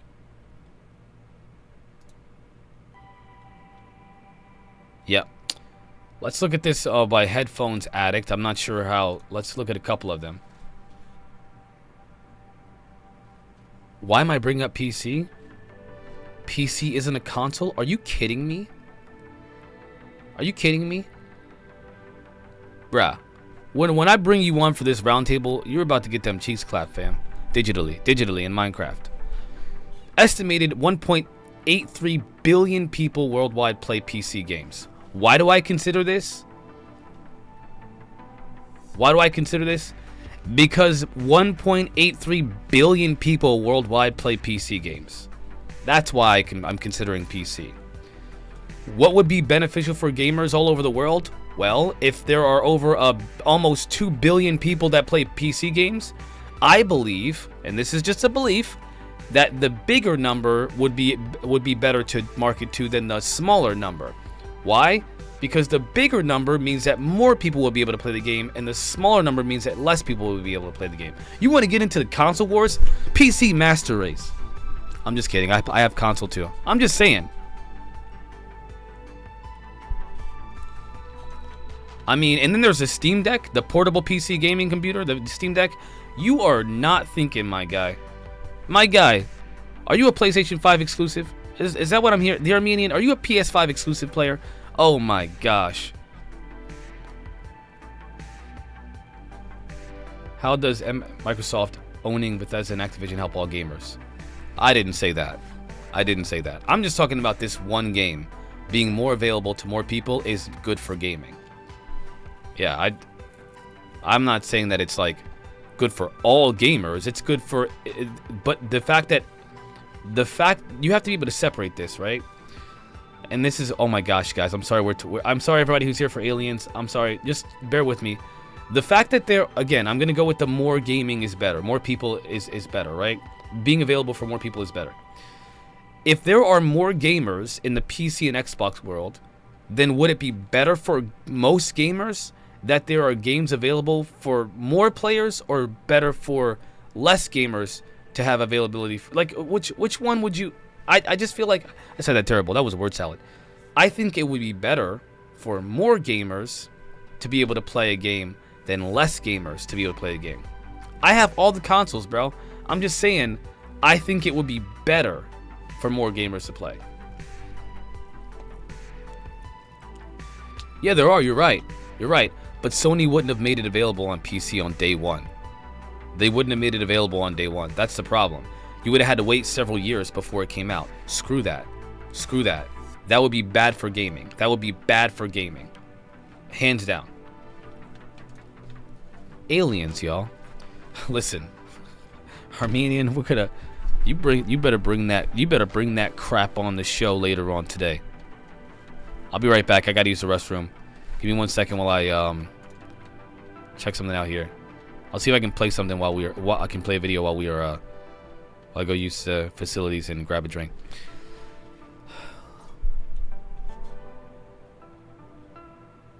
Uh-oh. We could check this out, but I want to react to this. I want to react to this.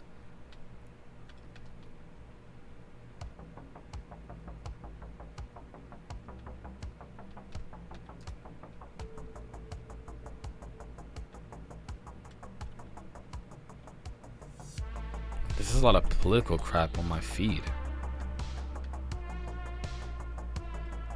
I guess nothing's going on today. Well, there's a lot going on, but nothing that you guys want to probably take a look at. John Greenwald did almost a 2-hour live show on David Grush, and he just like crapped on again.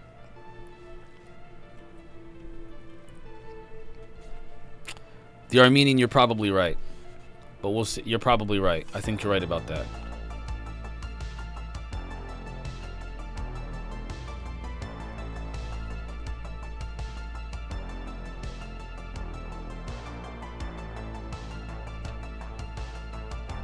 We'll play this 6-minute right here.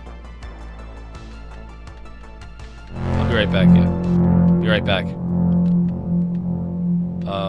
All credit goes to Sean Ryan's show, which I will put that inside of the show description. When I flew in and saw the property for the first time, I was shocked at how beautiful, how strikingly beautiful the landscape was. As the helicopter came in and I was looking over at my brother who was piloting, I was taken aback by how beautiful the property was and the diversity of the landscape. You have these old pioneer homesteads that are still standing, that provide a very unique, interesting backdrop. I was also surprised to find that on the perimeter fence line there were animal body parts. There were animal bladders hanging from the fence line. And I asked the security, I said, what is the nature of, what the hell is that? Why are those things hanging from the fence line?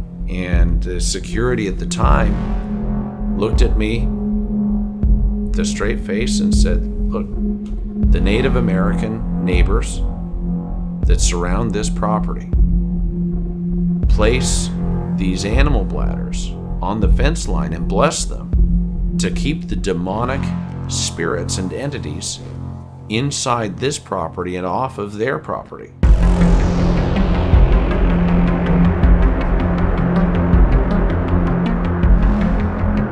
The ranch was part of a Pentagon-funded black budget program between 2007 and 2013, but he went on to say that he felt, he wanted to keep that private. I proceeded to engage professionals to bring in a superintendent within days who helped assess the physical facilities and what we needed to do in order to install certain things, and not only conducting drone surveillance of the property, but also developing a historical record of the landscape to better understand every inch of this 512-acre assemblage.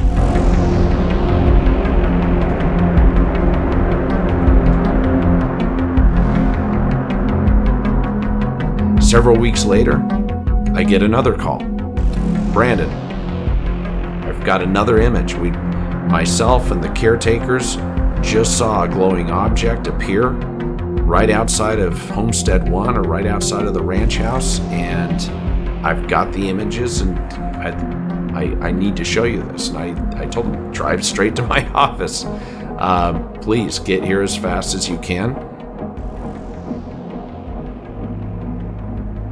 Yeah. You were still a skeptic, correct? And now you have a guy who had a major part in Area 51.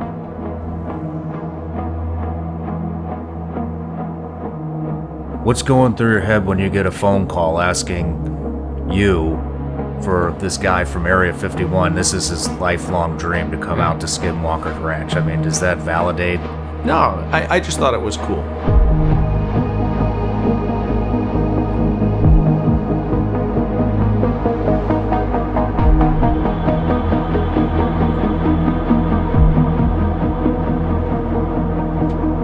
there has been great disagreement relative to the origin and the agenda associated with the phenomenon, not just at Skinwalker Ranch, but globally.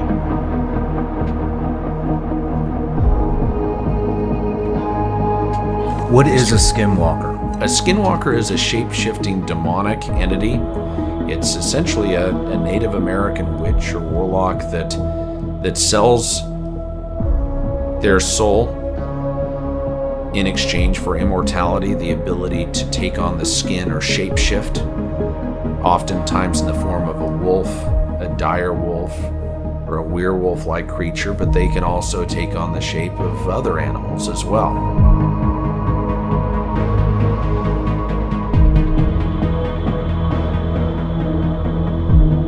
You had already gone to D.C., you had briefed the Senate Intelligence Committee, and now they have an asset, unannounced to you, working at your property that you're funding the experiments on.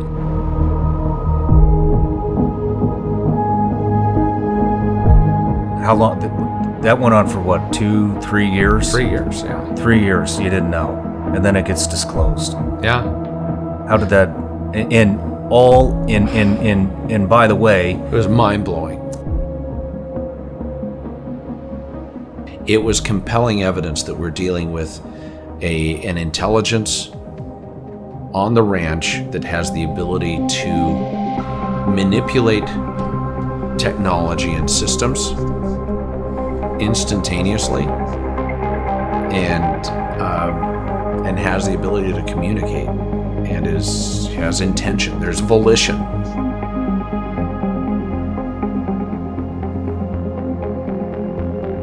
Were you able to translate it into anything? It essentially had the simple response, again, instantaneously, of I living.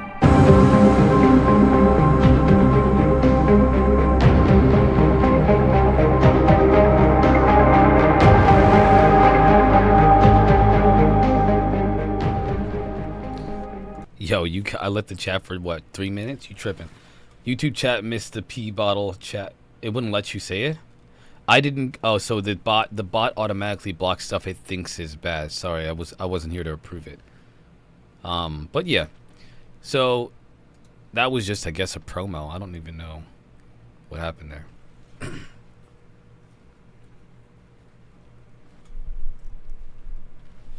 All right, y'all. You guys ready for this square table? Who's ready for the square table? Hit me up in the chat. Wow, wow. Wow. Wow. Who's ready for the square table? Hit me up. Let's talk about this.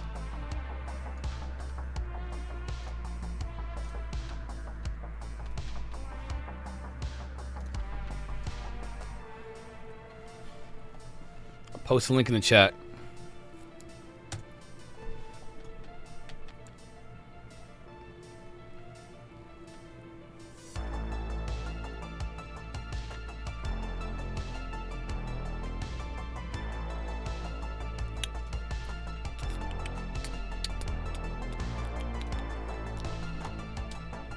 Link posted. Take your time, man. Take your time.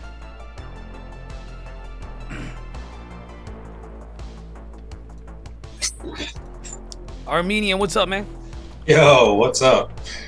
Welcome, brother. Welcome. First of all, you must be a PlayStation 5 gamer. Let's start with this crap, all right? Let me tell you, I got 2 PlayStation 5s in the house. Oh my! I'm getting oh my a PSVR 2. Wow. Yeah. Dang, dude.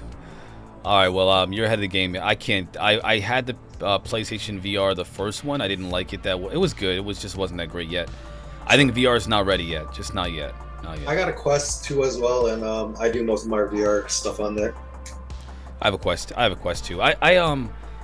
I would like the new Apple's device, but I don't think that's even possible. Those things are like thousands of dollars. There's Thousands no of dollars, and made by Sony, by the way. Sony parts, all Sony parts.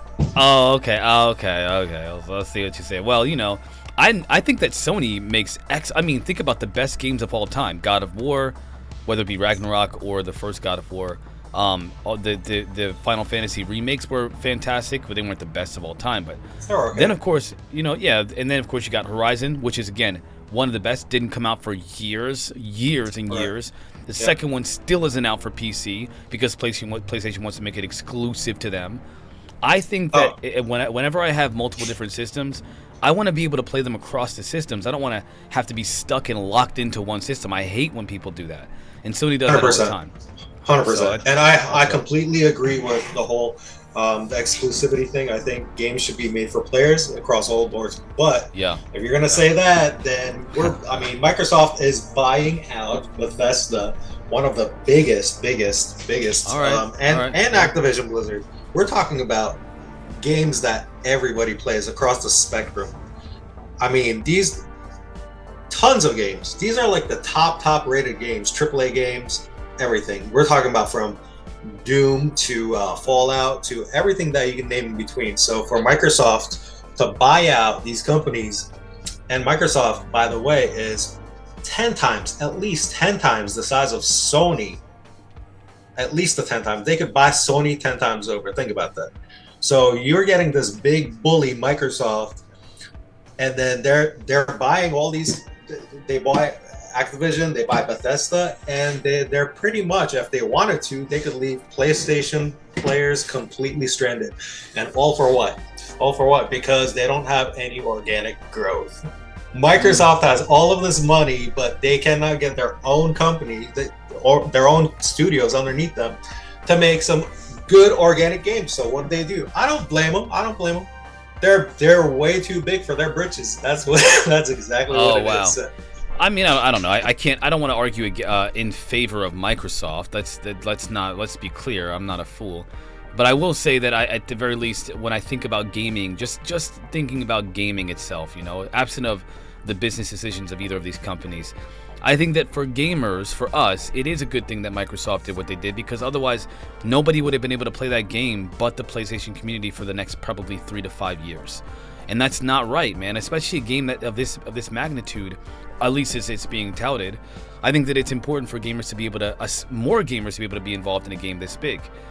Well, that's speculation, and I get that. I totally get that. That's speculation. It is, and I could speculate at the same time that Microsoft is going to basically do the same thing to all the PS5 owners out there.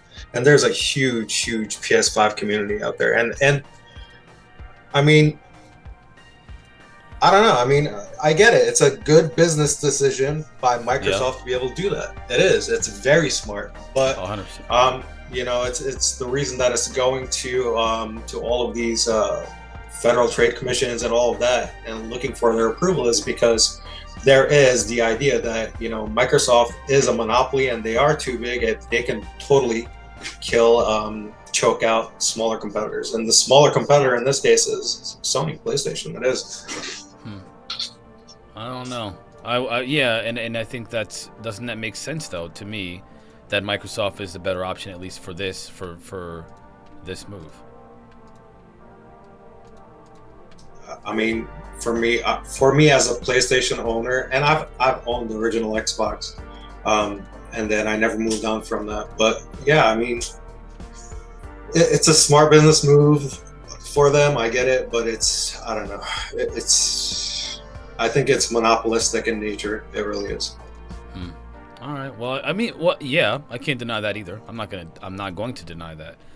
I think it was the better option. That's what I think.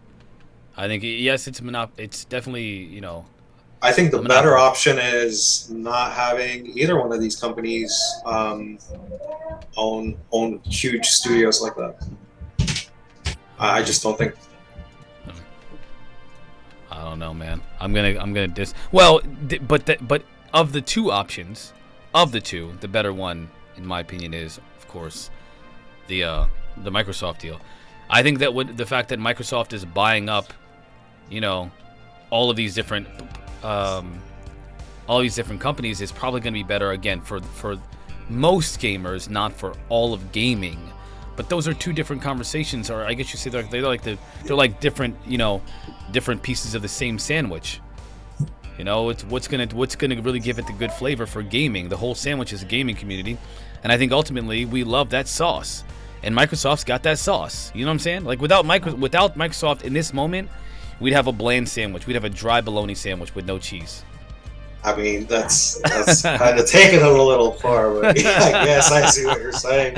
I mean, I can never put PC on the same boat as consoles because PC in itself is a completely different space than you can ever you can't bring the consoles into that. You can't because it's a completely different space. There's way more PC users and games from any console can basically make it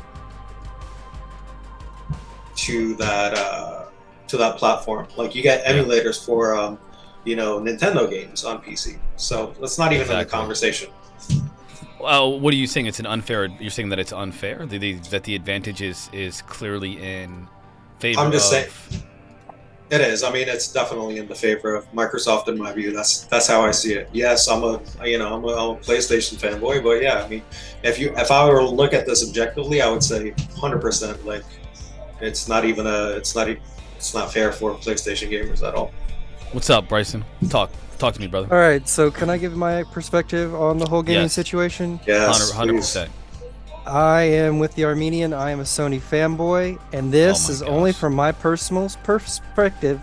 Yeah. When I had the first original Xbox that I got when I was 12 years old, back in 2002, maybe 2001, it had a bad drive, so it only played my discs 1 out of every 10 times. It would give me an error saying there is a problem with your disc. So forever I will say I do not like Microsoft, but that's a personal opinion. I think PC, like the Armenian was saying, is the superior console. No, he didn't say console. It's the superior gaming system, because consoles, like you said, are different beast entirely. But Microsoft lost my business forever and more. And also the Xbox 360, Ring of Death, man. Oh, yeah. Like that. Like I never had a problem with my PlayStation 1. Oh my god! So you guys are basing your perspective off of one. I never had a. It's like whenever. So what you're saying is that you're prejudiced towards Xbox and PC. They lost my of a business. If I bought a car, my car didn't work, but 1 out of 10 times that I tried to use it, I'd be upset that my car, and it was a brand reason, 100%. That's a valid reason. That's a completely valid reason not to want to buy another Microsoft product. I get it. So it's bad hardware. I didn't do the Xbox X. I didn't do the Xbox One X, whatever it was called. I didn't do the Xbox, Series S or Series X. I right now have a PS4 and a PS5, and I had a PS2 and a PlayStation, and it worked 100% every single time for me. So, I no hate on Microsoft, but they lost my business, when I had an Xbox 360 and it had the red ring of death, and when I had my original Xbox with this poor drive, and this was, I think it was like 1 out of every 4 Xboxes were built with the drive system that it came with. Yeah. So, but PC all the way, PC gaming all the way, for sure. That is the superior system, but when it comes to handheld, and I mean, I've got a Nintendo Switch, so I play the Nintendo Switch. And it's got the exclusives like, Legend of Zelda, Breath of the Wild, and Tears of the Kingdom. And, I mean, Animal Crossing was okay, but at the end of the day, I'm a Sony fanboy. So it's just another, thing that we disagree with you on, Marquise. Oh. Just another thing. but you're disagreeing with me. Keep in mind, this is great. Keep in mind what you're disagreeing with me about. I always think about this from a very different perspective than most people. So, let's say that there are 1,000 PlayStation gamers and there are 500 Microsoft gamers, but there are 1,000 PlayStation gamers and 500 Xbox gamers, Microsoft gamers, right? Forget Xbox. But you got 5,000 PC gamers. What would be the better thing for most gamers? A game that is exclusive for Xbox and PC. It doesn't mean it's better for the whole of gaming, because there's still an entire section of people that are not getting the benefit of playing this. But That's keep fair. in mind That's fair. that is not because of Xbox. That's because of PlayStation's predatory monopolization of their gaming, their games and their exclusives. They're so predatory with that. They're so monopolizing with that. Xbox does the same exact thing. Microsoft does the Xbox same exact thing. started to do the same thing, especially because look at how successful PlayStation is. They're just emulating business practices that PlayStation has always had. Wow. So now they're fighting that. So now that Wait, so now are you that saying Xbox that Microsoft is the follower? They're following Sony? I think It's a business model, and the business model seems popular. Yeah, how many Xbox exclusives are there as successful, especially as there are PlayStation exclusives? Success is defined by the game. Let's talk about, if you want to define it by the success of the game, that's completely unfair. Sony puts a lot more into their titles and make it more successful. Okay. That doesn't. I dig that. No, I dig it. There's nothing wrong with that. No. My question is, what's better for gamers, though, right?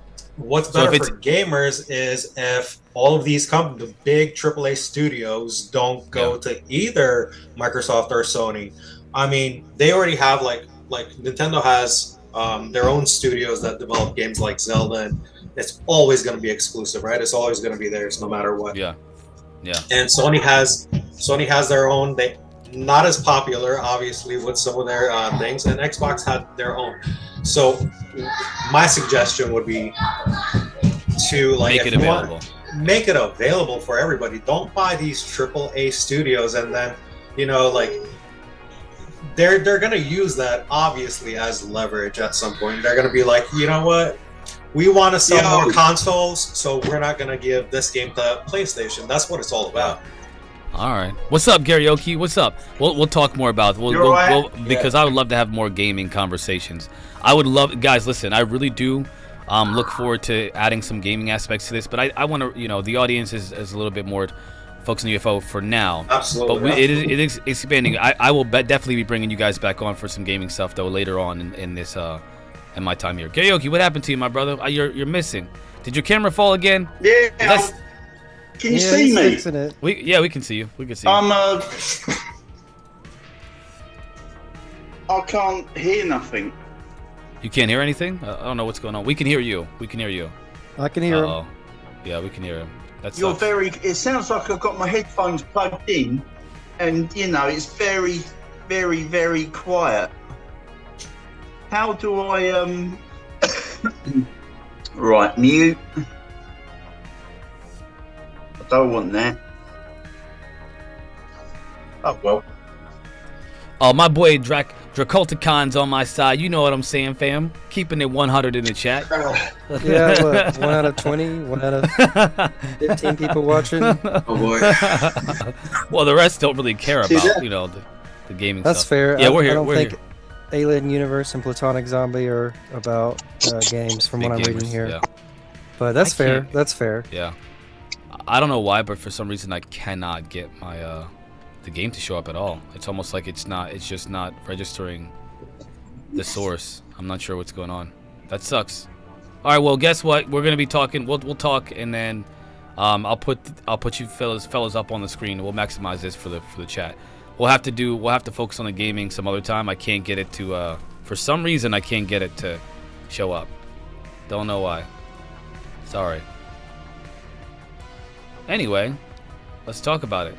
Let's talk about this. So what we talked about today was the alien agenda, right? If you by the way, if you're on server, if you're on Discord, you should be able to see me game because I have it streaming in the gaming section of Discord. But you have to check it out. The general section of Discord. So you got to check it out there if you would like to see the gaming aspect of it. Anyway, I'm typing in the YouTube chat, making sure everybody's listening, focused, and it looks like aliens is the proper subject that we should be talking about today. Yeah, we're gonna that's always definitely for sure. That's always my favorite subject. So I'm with y'all here. Let's do this. Thank you guys. I appreciate the banter though. That was fun. So let's talk about. Has anyone answered what I should watch next? After Prometheus, I watched Prometheus last night. What do I watch next? Alien? I would say Covenant? started Covenant. Yeah? For sure. I mean, if you want to, you can revisit. You can go back to the OG of gaming and check out the. I don't know what it was. I think you guys must have expanded my mind last night, because I was watching it and I was like, wow, I absorbed every second of it. Yeah, we did. After expand about. Yeah, we did. You must this have, chat yeah. does that. This chat does that. You know what I'm saying? After watching it about 75 times before, I could never understand it, but last night I did for some reason. So, thank you guys. Thank you, chat. Thank you, America. Thank you, America. By the way, oh wow, that's a first. Who saw that? Is a first. Who saw last night's show on SOR? Who saw that? I did. I was there. No. I was there with Alien Universe and Draculaton. Can you fill us in? Can you fill us in?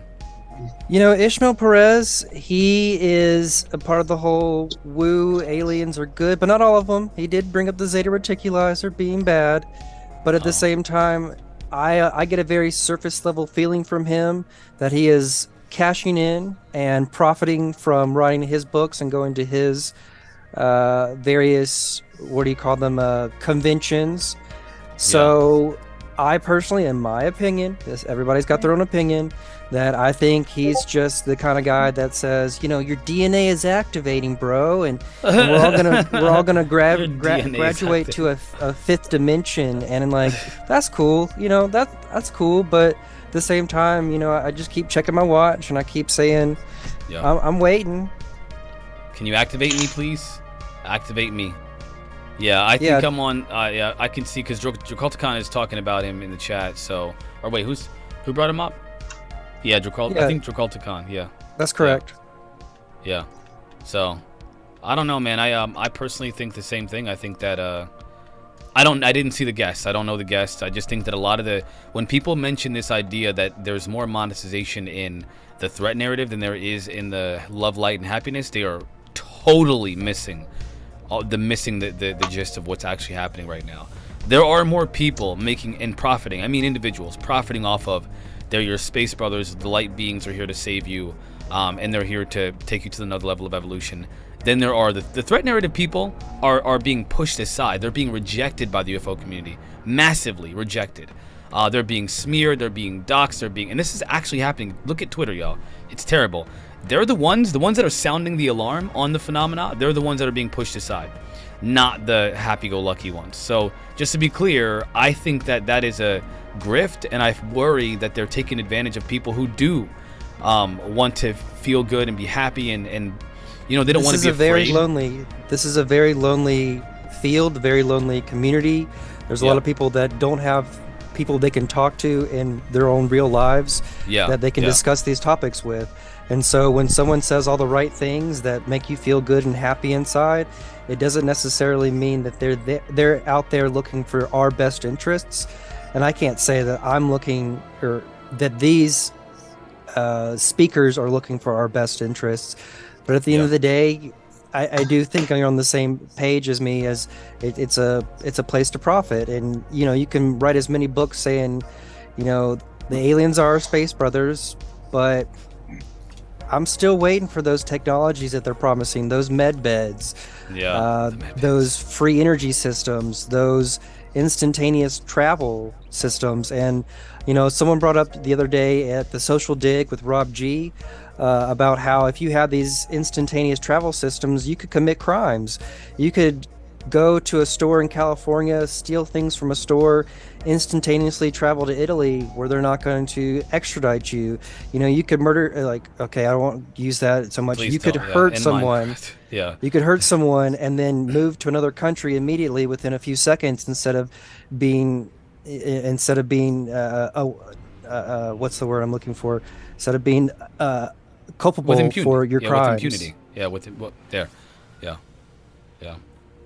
I mean, I'm going to have to disagree on the whole, the Space Brothers are, that whole segment making more money.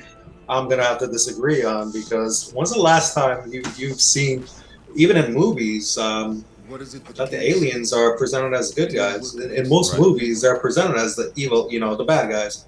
I mean, if we were to look at news, what does news do? News brings out like all these stories rather than show. It's based on fear, and that's where outrage monetization and fear sell. Outrage and fear sell. Hold on. Wait. Hold on. You got to. We have to. If we're gonna do this, we got to do it with the right analysis. Okay. So first, let's talk about the movie aspect of it. You are 100% correct.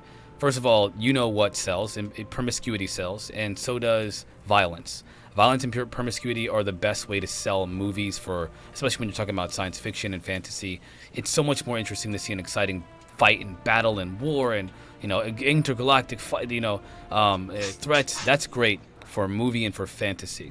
But people are not taking advantage of one of the most, I guess you could say, influential aspects of human life, and that's the religiosity of it all. The only people taking advantage of that are those in the UFO community who talk about space and light brothers who are here to push us to another level of evolution. That is a spiritual religiosity, if you will, effect on the human population, which is far more powerful than, here, give me $10, God wants you to. Here, give me the light brothers are going to help us if you just help me get to my book. Here, the space and light, that is far more effective than they're going to, the space brothers are not here to help you. You need to be aware of the potential alien threat. There's a lot more profit. And this is about the people, right? We're talking about the people. We're not talking about dollar for dollar. The defense budget is bigger than any movie that's ever been made, right? The defense budget yearly is bigger than any movie that's ever been made, combined together, most likely. So and they get their money out of the threat of fear that these things are going to invade. Yeah, but they don't have the people behind them. They do not have the people behind them. They always have the people fighting against them. And let's look at the next aspect of it. And that was the what was the second thing you said, the Armenian? You said about the so as far as exactly. So monetization usually works when there's fear involved, and that's why all these news companies, all these newscasters, you don't see good stories out there. You don't see feel good stories out there because it doesn't sell. They try to put you on that fear drive where, like, oh my God, are we going to be attacked? What's the next thing that's coming? Am I going to get some disease? Am I going to get, it's always fear driven. And that's where the monetization is. Excellent. So that's the next point. What is the media doing right now about this phenomena? Are they pushing the threat narrative, or are they denying the entire thing is even possible and making a mockery out of it? Oh, I mean, there's definitely people that don't want this out. 100%. Okay, so then would that make sense that, and this is what I mean about doing the analysis here. So the premise of this conversation is that, which one of these factions of ideologies is more effective against for influence, and which one is profiting more by the content of the message. And I'm sorry, but denial is not calling them space brothers. Denial is that's right. Why, so that's I'm saying I'm only addressing the idea that, for instance, violence sells, the fear, the threat narrative sells.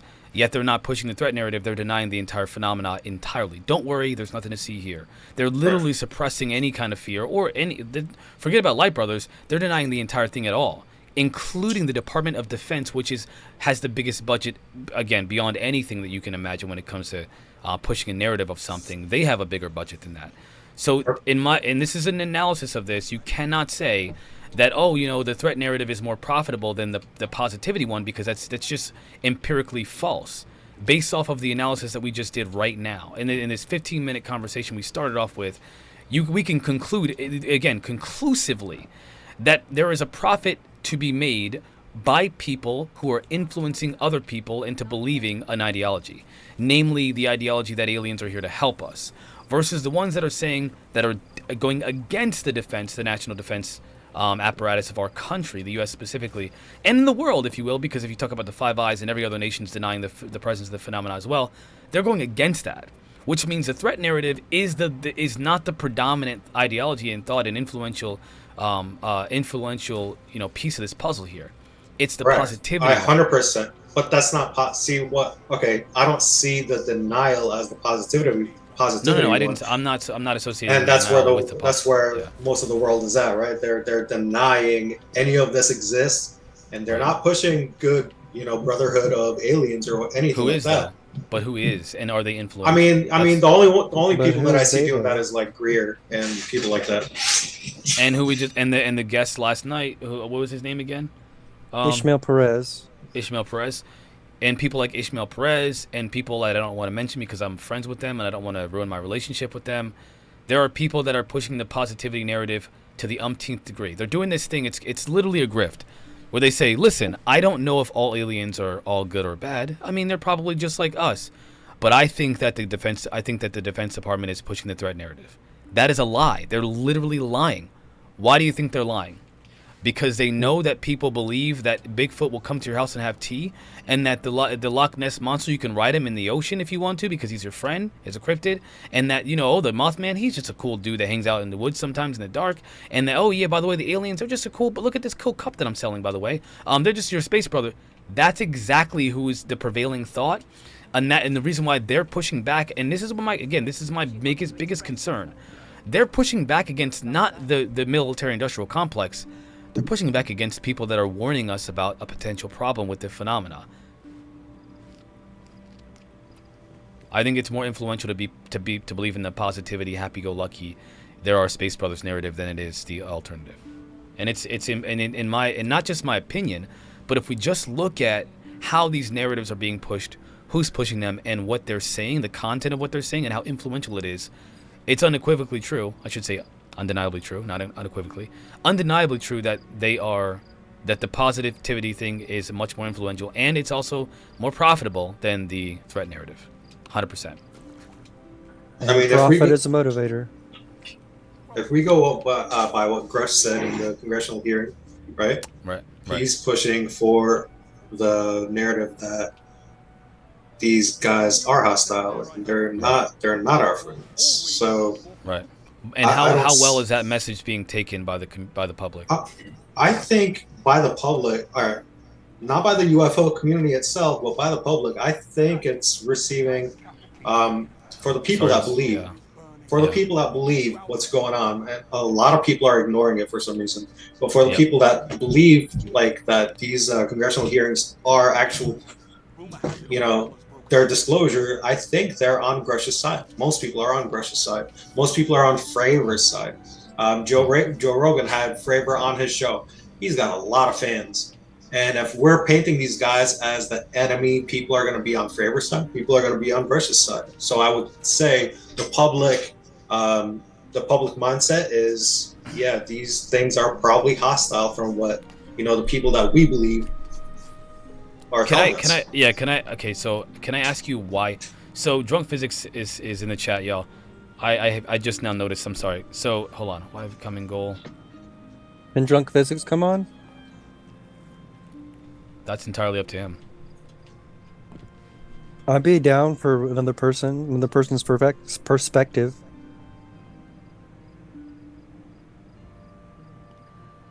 Yeah, he's just talking about trust in terms of if people can't be. I'm thinking that he's saying if people can't be trusted, then what makes you think that there's a unanimous agenda among the non-human intelligence, if there is one, right? And you want to trust aliens. So, but let me just before we move on, we gotta really pin this down, okay? So, Armenia, you said that you mentioned that that you think that the public opinion is taking to the threat narrative versus the positivity narrative. I watched The Hill, and there was a poll that was done. We reviewed it the other day, where a news reporter was going around asking people what they thought about the aliens. They all, and this is again, it was unanimous. I like it. I think they're going to be better than us. They have to be better than us. We suck. I want them to take me. I think they're good. Unanimous. Like seriously, it was no joke. They all said the same thing. They all thought it was going to be positive and good. That is public opinion. And this is why I think it's important to ask yourself what's being taken more as a valid point. It's the positivity, dude. Even the people that don't know about aliens are saying that it's positive, that it's going to be a good thing for us. Absent of, and they've heard some of them haven't heard the testimony of Fravor and Graves and Grush, but those that have, even they, according to the news, the people that this is polls that were done, this is news people that are going to random individuals asking questions. And of course, if you look on Twitter, the fight is in favor of the positivity. It's not in favor of the threat narrative. The threat narrative is being rejected. The Hill is also parroting this whole, oh, you know, Grush, I don't believe him. He's not telling the truth. Think about Star Trek. We fire first. They fight us. Look at all the movies. It's because of us. They did a terrible analysis on this whole topic. But again, the Hill, they did talk about this, and their whole point is, if there is aliens at all, because they don't believe Grush, then they're probably here to help us and not here to hurt us. Then they use movie references as a way to justify that thinking, which is really stupid. Well, I'm not disagreeing that the public opinion is favorable. We're talking about the monetization of this whole phenomena, is how, if you want to make money off of the aliens, you want to present them as a threat, is what I was getting at. But public general opinion is by fighting them. Obviously, if we're talking about real monetization, and you're talking about like the monetization of defense industry in general, which is 10 times the size of the next 10 countries combined, there's a lot of money going into our defense budget, 100%. So if you want to monetize it, you're gonna consider them hostile. But yes, I agree that the public in general, without being informed about any of what Grush said or anything, I think people just have either a neutral or a favorable opinion of what aliens could be like. Yes, I agree with that. Yeah, and that's I think is what the concern is for me. It's that people are being persuaded by. Well, again, keep in mind the Defense Department is denying the phenomena entirely. If they wanted money, why aren't they pushing the threat narrative? Why is it a few whistleblowers that are risking their life to not push the threat narrative? You know what I'm saying? But are these people in the disclosure movement, such as, Graves, Fravor, or Grush, at any much of a higher level than we are when it comes to believing whether or not there are positive or negative beings, or are they at the lower bottom of the tiers that you could say there's people at the top making a group that decides whether or not we should, or people at the top who are actually interacting and involving themselves with the possibilities of space aliens, and whether or not these guys at the bottom that we're talking about, where their accounts are valid, but whether or not they have any information as to actual agreements or any kind of communications that are going on that are possibly happening behind the scenes. Okay. Well, I mean, there's speculation about that. There's also testimony that's under oath about that. And I think that so what do you put your weight on, right? What do we put our weight on when it comes to the phenomena? Do we put our weight on? That's a good question. That's a good question. Aspect, who do you choose to trust? And again, this is just a small step forward in the right direction with the July 26 hearings. So whether or not somebody big, and I say big as in a part of the huge machination that is possibly working behind in the shadows, comes out, whether or not these people come out and tell their stories. We do have people such as the William Tompkins, the Ben Riches, who say we've already built these crafts that can take ET home. Whether or not those people are in touch with, the Galactic Federation of Worlds, or whether or not they're in touch with them or in touch with the negatives when you say Zeta Reticulis or reptilians who are, doing such horrible things to people. I don't know. And, I'm willing to listen to everyone when it comes to that aspect. According to that okay. Well, I think that the Platonic Zombie says they are pushing threat narratives. I don't understand how Graves isn't pushing a threat narrative. Well, if you're reporting facts about a phenomena, is that pushing a threat narrative, or are you just telling? If I go to the Amazon jungle and a snake eats one of my friends, and I go back and say, guys, snakes eat people, am I pushing a threat narrative, or am I telling you that snakes eat people? Like, is it bad to tell you that snake? Should I say, you guys don't? Should I fight against anyone talking about negatively about snakes, pythons, or should I say, hey, don't, watch out for those giant freaking snakes because they eat people, and you don't want to be one of them? That's kind of that's kind of if Graves had seen pilots being vaporized out of the sky and telling us that they are a threat and they are enemies, really what they were saying in the hearings is that they're doing maneuvers that are greater than anything that we have in the public and even the private sphere of what is capable that our crafts and our ships and our planes can do. So, and they're saying be cautious because from what they can see and their perspective is that it is something to be aware of, but you're right in the sense that, you know, if you saw from a negative perspective about a snake or a threat that actually physically harms other humans, like you would want to tell everybody like, hey, watch out for the snakes in the jungle, watch out for the UFOs in the skies. But I think from their perspective, it's you know, be cautious and be ready. But yeah, go ahead. No, does anybody else have any input on this? Because I know the Armenians got, you know, you got some perspectives about the threat. I'm still trying to figure out, because personally, I mean, you guys, again, we know where we stand. We don't have to rehash our own personal beliefs. Let's just focus on the facts of these things, and yes, you can shape this conversation to your belief system if you'd like to. But I do think it's important. Like, for example, what if I said, listen, guys, you know, you don't know about Jeremiah chapter 6, verses 54, and this is what I think we need. Like, you wouldn't like that at all, because it's not a part of the conversation. It's about what we're looking at, the facts and the details and the data of this phenomenon, this situation here. And when I look at the situation, I think there's a problem. There is a problem. Everybody that's talked about it, everybody that's involved with researching this, everybody that's had an encounter from the military has said the same thing. The only people that have said otherwise are those who don't want to believe that there isn't something to be concerned about with the phenomena. That's all I see. That's my perspective. That doesn't mean it's fact. Please keep in mind when we talk about this, we have to be respectful to people who differ from our opinion. So for me, this is my perspective. This is how I see it.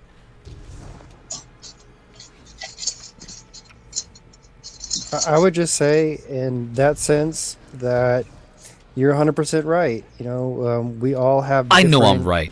I'm just sorry. It happens every so often. But, you know, it's not all the time, and you know, it's all opinion. Yeah. But yeah, no, you're right. You're right. Yeah, I don't know. What do you? I really like Armenian's take, because Armenian has this take where he says, you know, this is a perspective that most people think. By the way, most people think the same exact thing that you do. Most people.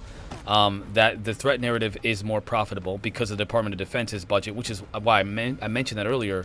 That's a fact that I can't deny, man. I really, really can't deny. And so, Bryson, I have no idea how you're able to multitask like me. That's fantastic. If you guys are multitasking in the chat and on Discord or on Zoom, you're doing that is a feat unheard of by most people. So, yeah, it's great to do. It's hard to do, is what I'm saying. Really hard. Is this a freaking Ghostwriter? Anyway. So, Whiplash Gaming wants to join us, but you don't have my Discord. Let me add my Discord in the chat here. Hold on. Yes, I would love to hear everybody's perspective and voices.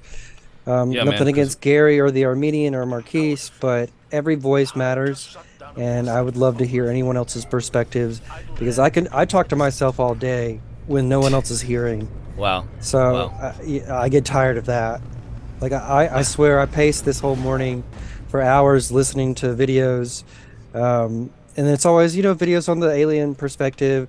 I listen to people that are saying like, I learned from my guides the other night that, you know, in 2027 Donald Trump is going to be leading a whole new coalition. This coalition where we're going to have a unified military on Earth, where he's going to be leading that military that's Space Force Command based, and that he will be able to take over and be able to guide us on the right path. And I go like, yeah, okay. I mean, they made predictions in 2019 that Donald Trump is for sure going to, and not to bring up politics, but that he's for sure going to win his election. And I always love to go back to those old, you know, 2009 predictions about 2012. Listen to people that talk about predictions in the future, and you know, it's like throwing a dart at the dartboard. You know, they're hoping for a bullseye, but really they're not even hitting the board with these predictions. Yeah, it's actually pretty terrifying to see the kind of like theories that are out there. I mean, like, what was it? Donald Trump was like supposed to save us from the trafficking, you know, people. QAnon. And then I seen a video of him like kissing on his, hugging his, touching his daughter, and if I wasn't, if she wasn't my daughter, I'd be dating her. I was like, what? Yeah. How do you reconcile that? How do you say reconcile? How do you say that? I don't even know. Oh, that's so disgusting. And that's what he said in public with the cameras on. Right. He probably walks in on Ivanka when she changed. Dad, stop. It's like, Okay, you know okay, I've seen no, it. That's a dark rabbit hole to go down on Twitch. No. Anyway, what are you doing, Dad? All right, let's drop. Anyway, let's politics for a let's moment. talk about. I'm something only else. bringing it up because of what I heard this morning from a lady Yeah. who was saying It's that wild. she heard from her higher guides that all these things that are supposed to happen, where we're all going to unite as a space force, and we're going to unite as a world. We're going to have regions, like North America Union, just like the European Union, unite, and we're all going to, go forward with a good step in the right direction. And it sounds great, and I love it because it's positive, and I want to hear those positive things. But like I was saying, I was just pacing around, yelling out loud, being like, I can't. I want to believe, but I can't. Yeah, I can't go with it either. I need evidence to. I mean, you gotta address the elephant in the room. Who's the elephant? The experiencer phenomenon. You have to address that. If you're gonna give me the peace, love, and happiness, tell me why people are experiencing Stockholm syndrome. Tell me why people are why young, very 13-year-old girls are being allegedly, and again, this is the elephant in the room, allegedly being abducted and experimented on, including inappropriate experiments where they examine them like a gynecologist does and impregnate them. You got to address the elephant in the room. If you're gonna be that person, tell me why. Tell me why that. I can't. Neither can I. And that's what I think is important. My question is, okay, say these things are here and they're hostile and they're overtly hostile and they show up one day and they basically want to take over. What do we have against them? Like what? How do you fight that? Nothing. I don't think there is anything. Nothing, right? Yeah. No, it's very much of who threw the first stone? Who threw the first stone? Wait a minute. We're talking about people. We're talking about beings that are godlike, right? I mean, like if you have a right now, if you just take body armor and an AK-47 into the 1300s, who do you think is going to be? What do you think the power dynamic's going to be? What if you took a tank? One second. What if you took a tank Test against check. an? We got you, Whiplash. We got you. Awesome. We got you. Give me 1 second. 1 second. Because we're gonna get your take too. This is gonna be fantastic. This is awesome. Thank you guys for being here. I really appreciate it. It brings value to my channel. But if you take a tank, just one tank, into and fight in the Revolutionary War, in the Civil War, you win. You win. If you take one tank and fight 1,000 years ago, you win against an army. One tank. Would you say, those peons started throwing spears at me, blow them all to you know what, right? Smithereens. There's no it's not. You don't say who throws the first stone when it comes to these beings, because there is no such thing. The only threat you have in that situation is if you get out the tank to take a whiz. That's it. That's it, man. I mean, you got it. That's the power dynamic. We're dealing with. We got sticks and stones, right? We're building mud huts. And they have intergalactic traveling spacecraft that can go through time and dimensions and disappear, reappear, can disassemble, anything that you can possibly throw at them, and I mean, there's nothing they can control your mind. There is no who threw the first stone. They are literally like gods, and we are like ants to them. Literally. There is no throw the first stone. All right, so let's even hear having a conversation about whether they're good or bad, what difference does it make at that point? It doesn't, because I mean, if we're gonna get our butts clapped, like you said, it's not gonna matter whether they're good or bad. We got nothing. With the creep. Yo, it's cheeks clap, man. You get it. You'll get it. You'll get it. Sorry. All right. That's fine. I love Dimension, you guys. you ready for me? I'm ready for you. What's up, Whiplash? Give it to us, man. All right. So here's the thing in regards to all this, because I'm gonna go back a little bit, because I've been trying to get in since before. So we're talking about how these extraterrestrials, a lot of people think are trying to fearmonger with the whole war and all that stuff with the media and things like that. Back on one point of where, yeah, a good portion of the media out there has portrayed them as bad guys. Independence Day, there's bad guys in Stargate SG-1, where you've got the Goa'uld, you've got the, I don't know what they call them in Independence Day, but you've also got I forget the name of the TV show and the movie, but there's multiples out there where there's also good ones, like in Stargate. I'm using Stargate as an example because it's one of my favorite TV shows. You've got the Tok'ra, which is the same as the Goa'uld, but they're a resistance to them that believe in being symbiotic with their hosts, with humans.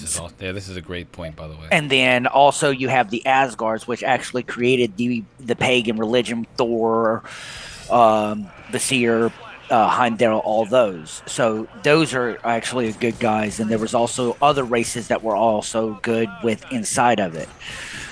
And there are multiple media out there, both TV shows, movies, and I think there's probably even some radio shows that are out there that from back in the old days, before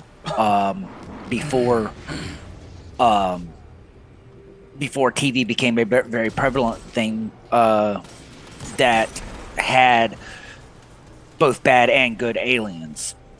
Now, in regards to all that stuff, there's a lot of people out there, like you were sitting there saying, that how there's a lot of people out there fear-mongering. So here's my thing. You're telling me that, not you, Dimension, but just everybody in general, you're telling me that out of billions of stars and billions of galaxies, that every single alien race that is coming here, because there's no way in heck that anybody out there is going to sit there and say that we are the only intelligence life in the in the entire universe, in the entire galaxy, there's no way. There's too many honeypot, or not honeypot, but what's the word, golden zoned Goldilocks planets out there for not to have intelligent life. That's a good point. But you're meaning to tell me that every single one of them are hostile? There's no way. Yeah, that's okay. So here's let me that's a good point, and I want to address that because I think this is a very good transition. I have not addressed the idea of diversity of life in the universe, and to your point, that is something I failed on here. Let's go ahead and give that some attention here.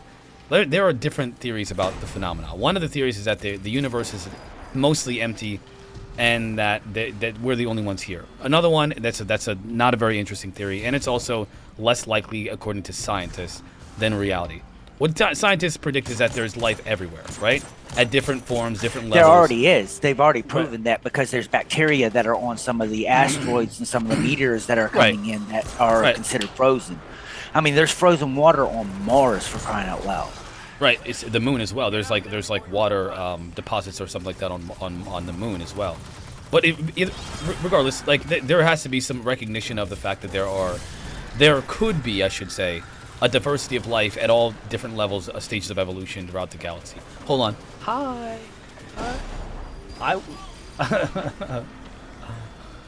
Yeah, I think you're exactly right, Marquise. But I think we also, again, going back to my thoughts about sociology and physiology, we keep comparing them to human perspectives. I do believe that there are multiple agendas from multiple species, some positive, some negative. Right. And I'll tell you the reason why that they're comparing it to human physiology is because it's the only thing that we know. One second. Before we do that, okay, that is. I hate to say it, Bryson, because okay, so let's try to give people a chance to finish. That is actually exactly true, though. I have to point that out.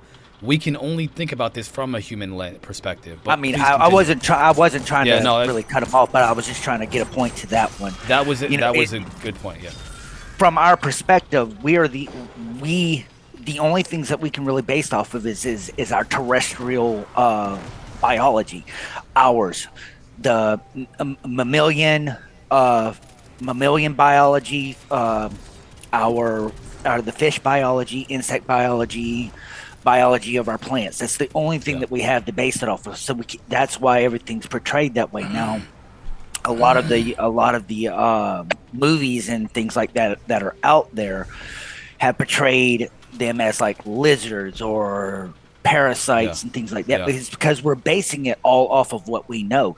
It may be a gaseous form that might be here, you know, or ethereal, or energetic, or whatever, or ethereal. Like, and going back into all of that, even we can go into religious, because look at Stargate SG-1. The Asgards were the ones that created paganism. They even had Christianity. Sokar, which was Satan, was one of the bad guys. And then look at Supernatural, which just went off the air not too long ago. Look at Chuck.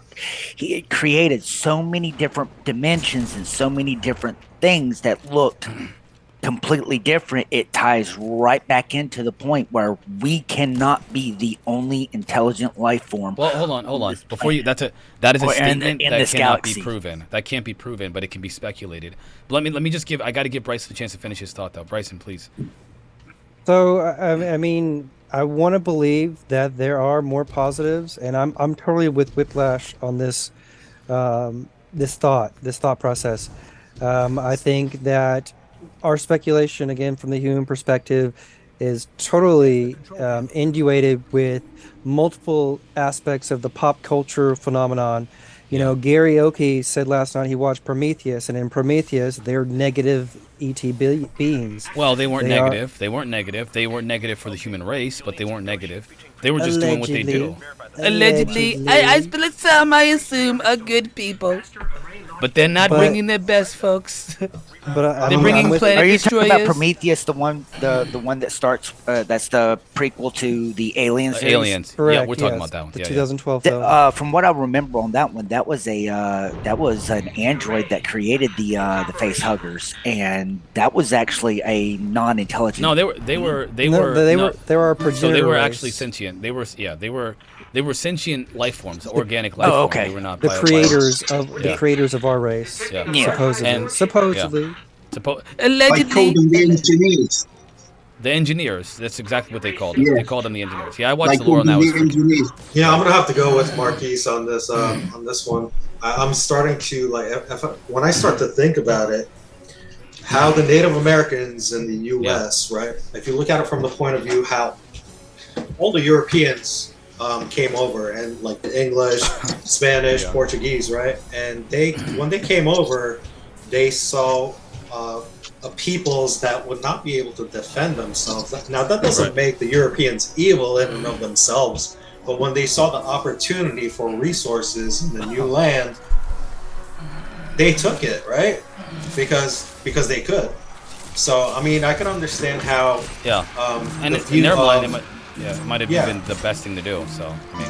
So I could see the view that like all these aliens out there could be considered hostile to us because, you know, they have the same mindset as people coming in from a higher technological, you know, whatever, coming into the new world, and they're just like, you know what, we can take this, we're gonna take it. It benefits us. I also do believe that there are individuals that are out, races that are out there that may not be hostile, but I do fear for them because of the human race themselves. Well, because we are a hostile people.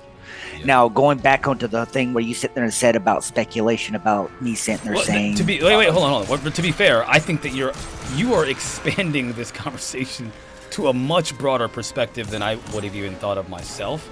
I tend to think narrowly about that, but I only say that it's because, understandable. Yeah, we don't have like biological samples and like visual data that say, okay, I'm not talking just about just aliens, because we are not the only intelligent life form in the universe. Look at orcas, look at dolphins, look at even sharks. That's who a hunt good in point. pods. So this is the reason why it's a biological fact that there are. Look at insects. Look at down to bacteria. like they may not be on a sentient level like us, where we have what makes us different, our intelligence different, is morality. That is the only thing that separates us from animals. Literally, that's the only thing. And morality, as I've stated on this, and this is not about politics, this is about morality, period. Morality changes throughout history. What was okay 200 years ago isn't okay today. Our medicine today would be considered witchcraft back in the 1500s. So that is the only thing that separates us from animals. So anybody out there, not only just that, but also, you had religion that also kind of hindered some of the medical advances and things like that. But anybody out there, and this is the one thing that I will shut a person down in a heartbeat, sitting there saying, "Oh, well, how do you know that there's no other intelligent life, that we aren't the only intelligent life form that's out there?" So that's the point. It doesn't matter, and it doesn't take in respect to actual extraterrestrials. We have actual intelligent life forms besides ourselves here on planet Earth, from monkeys, from chimpanzees, all the way down to mammalian water animals such as orcas, dolphins, even our own sharks. There's actually, just over Shark Week, they were talking about 2 great whites, which are usually known to be loners, hunting together. That's unique. So that right there shows a level of intelligence far beyond what we understood. Yeah, but when we think about intelligence, though, we're talking that's like an autonomic response, right? They're more primal.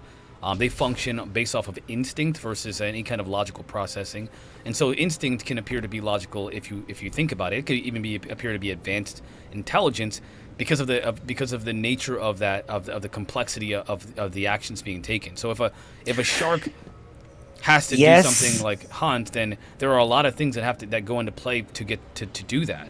And if you do that in coordination with another shark, well, now you're increasing the complexity, and you're doing it in unison with another sentient life form similar to your level of sentience. That's another level of like collaboration, of another level of sentience, if you will. It appears to be, but all it really is just autonomic responses that they don't have a choice but to, Yes, and express. I'm going to say yes and no on that part, because we're going to go back to the media part of it on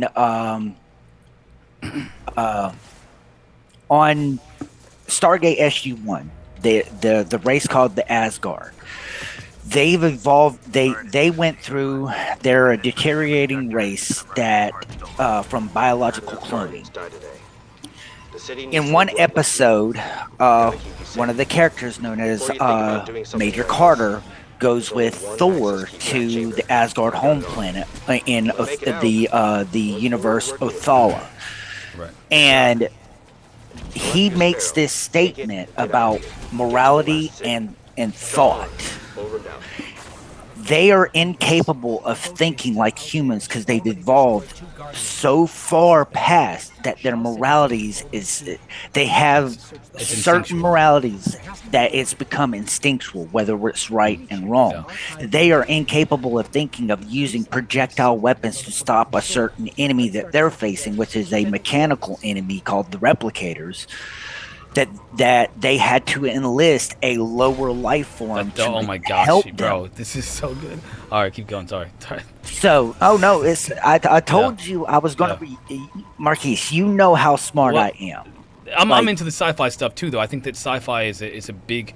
I think it's you can use sci-fi, especially analogously, to be able to try to conceptualize the possibilities or the potentiality of these beings and their intentions and their. I mean, this is a great association here. Conspiracy theories and science fiction can eventually become conspiracy fact and science fact. Sometimes they because it's just they're looked upon as fringe outcasts because of the fact of this isn't against normal. This is really trying to take a stab at normal society or anything like that. There's individuals out there that aren't as highly intelligent as the PhDs or doctorates or things like that, or people who don't have it that still believe in extraterrestrial life. But the majority of individuals out there have a common IQ level of at least 100. Maybe a little bit. 10. I think it's 90 to 100. At least it was in I'm giving a giving a common. That's a middle ground of where your common denominator is, because you got some that are 110. You got some who are 90. You're right. I just wanted to be. So the only reason I say that is for because the intelligence gap. And there are some people who think that black people are genetically less intelligent than white people. Just to be clear, I'm sure they watch my show, right? And they're idiots. Well, they don't think they are, and I think that's the point. The point is that when it comes to intelligence, it's not necessarily subjective, but for human beings, that's what I think the most important aspect is: time binding. Our ability to grow with each generation and learn from each generation is what separates us. One thing that substantially separates us from other living creatures on this planet. Although they may be, it's not only just the time binding. There's also there's multiple aspects to it. All right, you've got those who are just genetically geniuses. Then you've got individuals like myself and you and all the Army. I'm going to call you R. Armenian. Yeah, we got to get some other voices in here after this point though, because Gary I feel like we've taken and Steven, we're looking at that kind of stuff, and we're eager to learn. So our retainment of that knowledge is a lot faster than what individuals out there who just do the daily norm: go to work, come home, spend some time with the family, go to work, come home, spend some time with family, kind of thing. We eat up research. We'll look into things. We'll learn things. I taught myself how to play chess. I taught myself how to code, things like that, because I wanted that kind of stuff. People who are like that, where they have that desire to learn, will have that ability to be able to sit there and think outside the box. Sharks never will, though. Sharks never will, neither will ants. No other creature will ever be able to do that, no matter how much time you give it. They will never be able to do that. Maybe not with their own evolutionary, but I mean, also look at a lot of the animals that have evolved over the past several million years to what they're capable of. So I would not potentially put it past sharks evolving to the point of sentient intelligence. Just same thing with like orcas and chimpanzees, to the point, like, look at Planet of the Apes. I mean, that was kind of like outside help, but I mean, they already had the genome basis to be able to potentially become what they were. So I don't put anything past anything, especially with outside help from, say, an extraterrestrial race that wants to try to eliminate human beings or whatever the case may be. Okay, let's get some other voices in here. What's up, guys? What do you guys think? Bryson, Armenian, Karaoke. You guys got? I want to hear from Gary. I mean, we talked about a lot. Yeah, Gary hasn't said a word. I think Karaoke's trying to be. He's trying to be modest, because he's usually like me and Whiplash. Usually talks more than we do, right? You talk like we do. Well, anyway. Because we talk a lot, man. I talk a lot. Martin, shut up. Let me get a word in. Well, firstly, Mr. Whiplash, where are you from? Because I'm fascinated by American accents. I'm originally from North Carolina, but I'm currently down in southern Louisiana.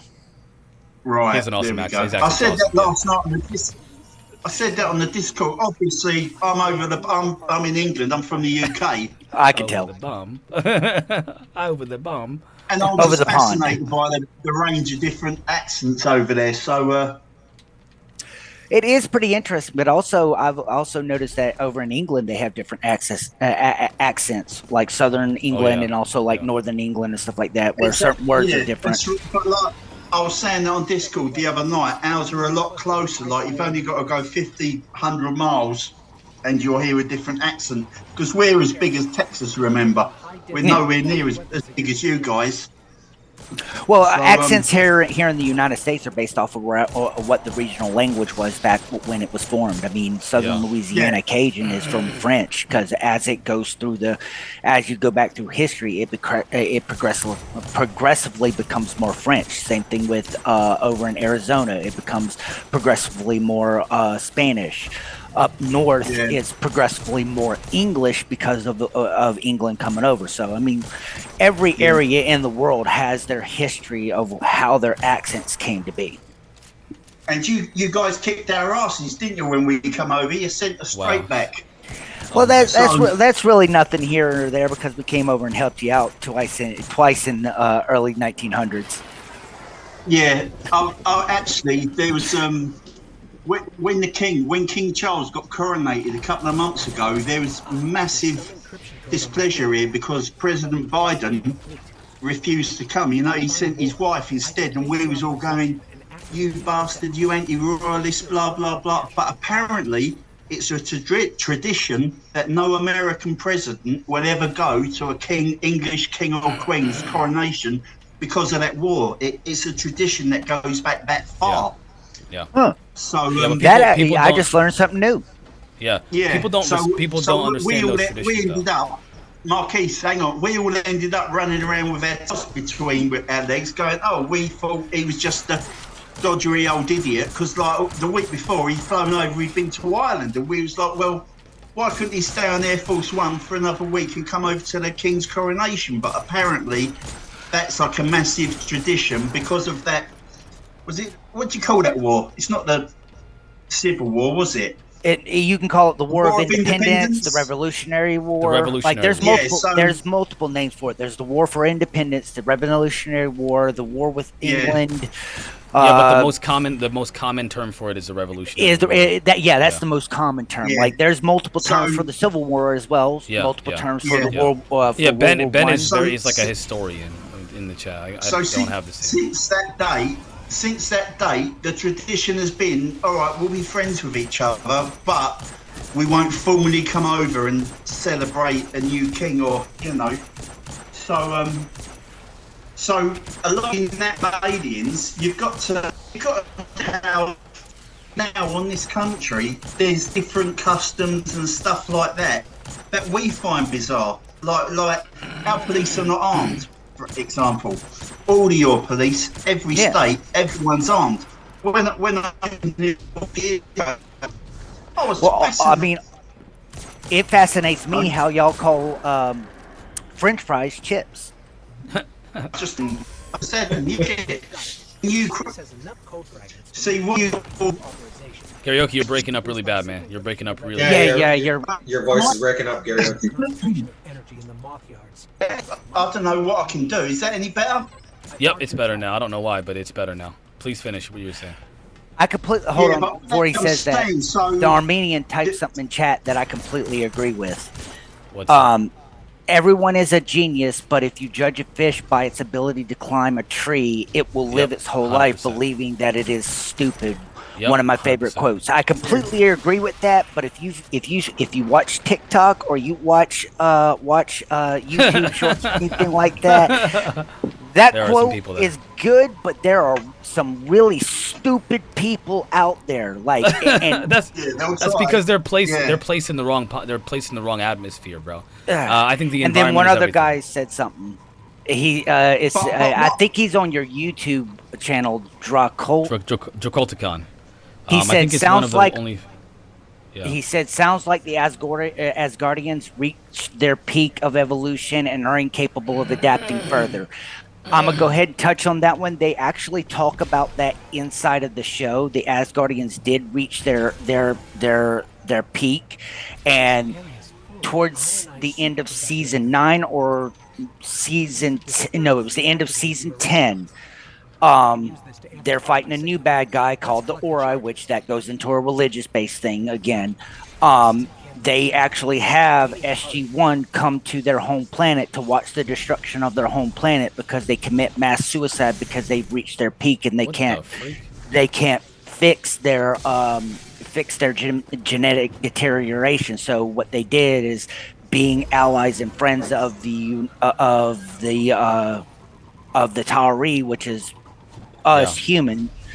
They go onto the ship, onto the human's ship, and install all of the Asgardian technology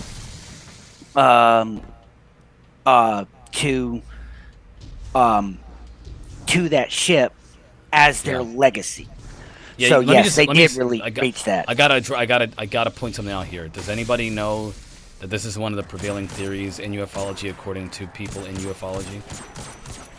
That the beings have lost their genetic, they're genetically deteriorating, because of course a copy of a copy of a copy. That's all people get. Again, they're just basing it all on our fantasy, our science fiction. Yep, exactly. Well, we don't really That's need. what We don't it's- even really need to do it as a prevailing theory, because I mean, we can do it in the simplest of terms of the copy of the copy of the copy. Yeah. Try doing a Xerox 500 freaking times of Right, or yeah, a copy of it of an original thing, such as a picture, and watch how it degradates throughout the amount of times as it comes down. This is the law of the thermodynamic. This is exactly why I do not think evolution is true, because when you think about evolution, right? I'm not adept enough to have a conversation. We can have a very casual conversation about why I don't believe in evolution. Just so you understand, evolution is not anti-biblical at all. It's just there's nothing anti-biblical about it. I'm not saying that I don't believe it because of the Bible. That's ridiculous. What I think is that when you look at the way that I've understood people who talk about genetics, and when I listen to Richard Dawkins, for example, even he admits the idea of evolution is a very far-fetched idea. He said, but it must be true, because the alternative is it just can't be true. And I mean that literally. I have a quote from Richard Dawkins that says that he doesn't believe that there is a creator or whatever, because it's ridiculous and it can't be true. No science, it just can't be true. Knowing that most of the things in the universe that we don't understand, he still accepts the idea that there's no potential creator of this universe. Even if you think about panspermia, or the idea of an alien race coming in genetically manipulating humans to be what we are today, he still rejects that because it just sounds ridiculous to him. I think it's more, at least unless he's changed, I think the only plausible explanation is either we were created by a god, or a race of aliens that are far more advanced than us created us, because it does not make sense. It does not make sense for things to be the way that they are by evolution. Solely It doesn't by mean evolution. that it doesn't mean that we weren't created by somebody. I mean, No, I know, I get an it. advanced alien race could have created us. It could have very well created us. But thinking over millions of years, we still have the ability to evolve. I mean, technically, evolution doesn't mean just physiology. Well, genetics don't get better. They don't get better. I understand what adaptation. If my leg or whatever has gout, my foot has gout or something like that, or whatever, you got to cut that John off. Is it gout? I think it is. You got to cut it off. Well, you've evolved, right? Because you can no longer get, gout in your left foot. But you just lost something. And if you pass that genetic material down to your, and this is what we observe in nature right now, is microevolutionary changes that will, for example, make an organism resistant to certain diseases or environmental effects. They usually lose genetic material. They don't gain it. Yeah. Whoever, I don't remember who it was, but they were talking about that in regards to it. They were sitting there saying that when you lose genetic material, you gain other aspects. Benefits, yeah. With evolution, there's going to be sacrifice somewhere, and I'm not just talking about just physiologically. We'll go back to biblical, because you brought up biblical. Per the Bible, people used to live several hundred years. Now we only live maybe a maximum of 100 years. But look at the intelligence span that has jumped. Like, yes, we may have had we've had outside help, because there's no way in heck we went from World War II of biplanes to less than 100 years, jets, nuclear fission, and we were able to drop bombs. On our own? That completely. We dropped the power of the sun twice on an island. There's no way in heck that we did that on our own. We had outside help. But if you look at it from the invention of the wheel to the car today, that right there was not outside help. I mean, we've had wagons, then it went steam power, Then we went and finally got the motors like Harley Davidson and the first engine motor that was out there for the Henry Ford. And then as it progresses till it's today, I mean, that's a social and intellectual evolution without having to have a physiological evolution. Yeah, but that's the point. Evolution. If you're talking about evolution with respect to social changes, then that's not the kind of biological evolution that requires a species to change into something vastly different than its origin, I guess, evolutionary, whatever. You would need to. Sorry, was that Armenian? Were you talking about the trajectory of the? Yeah, if I start off as a single cell, right. If I start off as a single cell organism, it is the most improbable thing for me to become a multi-celled organism. Right? That right there, I don't believe. You know what's interesting, actually, as well. A lot of people don't know about. I mean, on the origin of the species by Darwin, right. he also had a huge influence by Alfred Russel Wallace, which was somebody that he was working with. And what people don't know when they talk about how the origin of the species came together was a collaboration of different scientists working on this, especially Alfred Russel Wallace. And he was a huge spiritualist. He was very, very much into the spiritual aspect of the development of like how things come together, whereas Darwin was more on the physical side of it. And a lot of people, unfortunately, didn't agree with Alfred Russel Wallace because he was shunned by a lot of scientists because of his spiritual beliefs.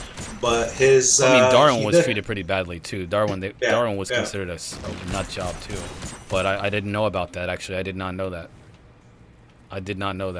So that's kind of interesting. A lot of people don't. I mean, I just found out not too long ago, so I found that interesting that there was a spiritual component to that whole thing in the beginning. We couldn't let you do this alone. Well, I mean, even Darwin, I can't remember the comment or the quote that's been circulating in a lot of the Christian circles. I don't follow a lot of Christian politics and Christian philosophy because the modern, the secular Christian is, I don't know what's going on there, man. I mean, I feel like there's a lot of people that are not listening. They didn't read their Bible. Like, I don't know what's going on.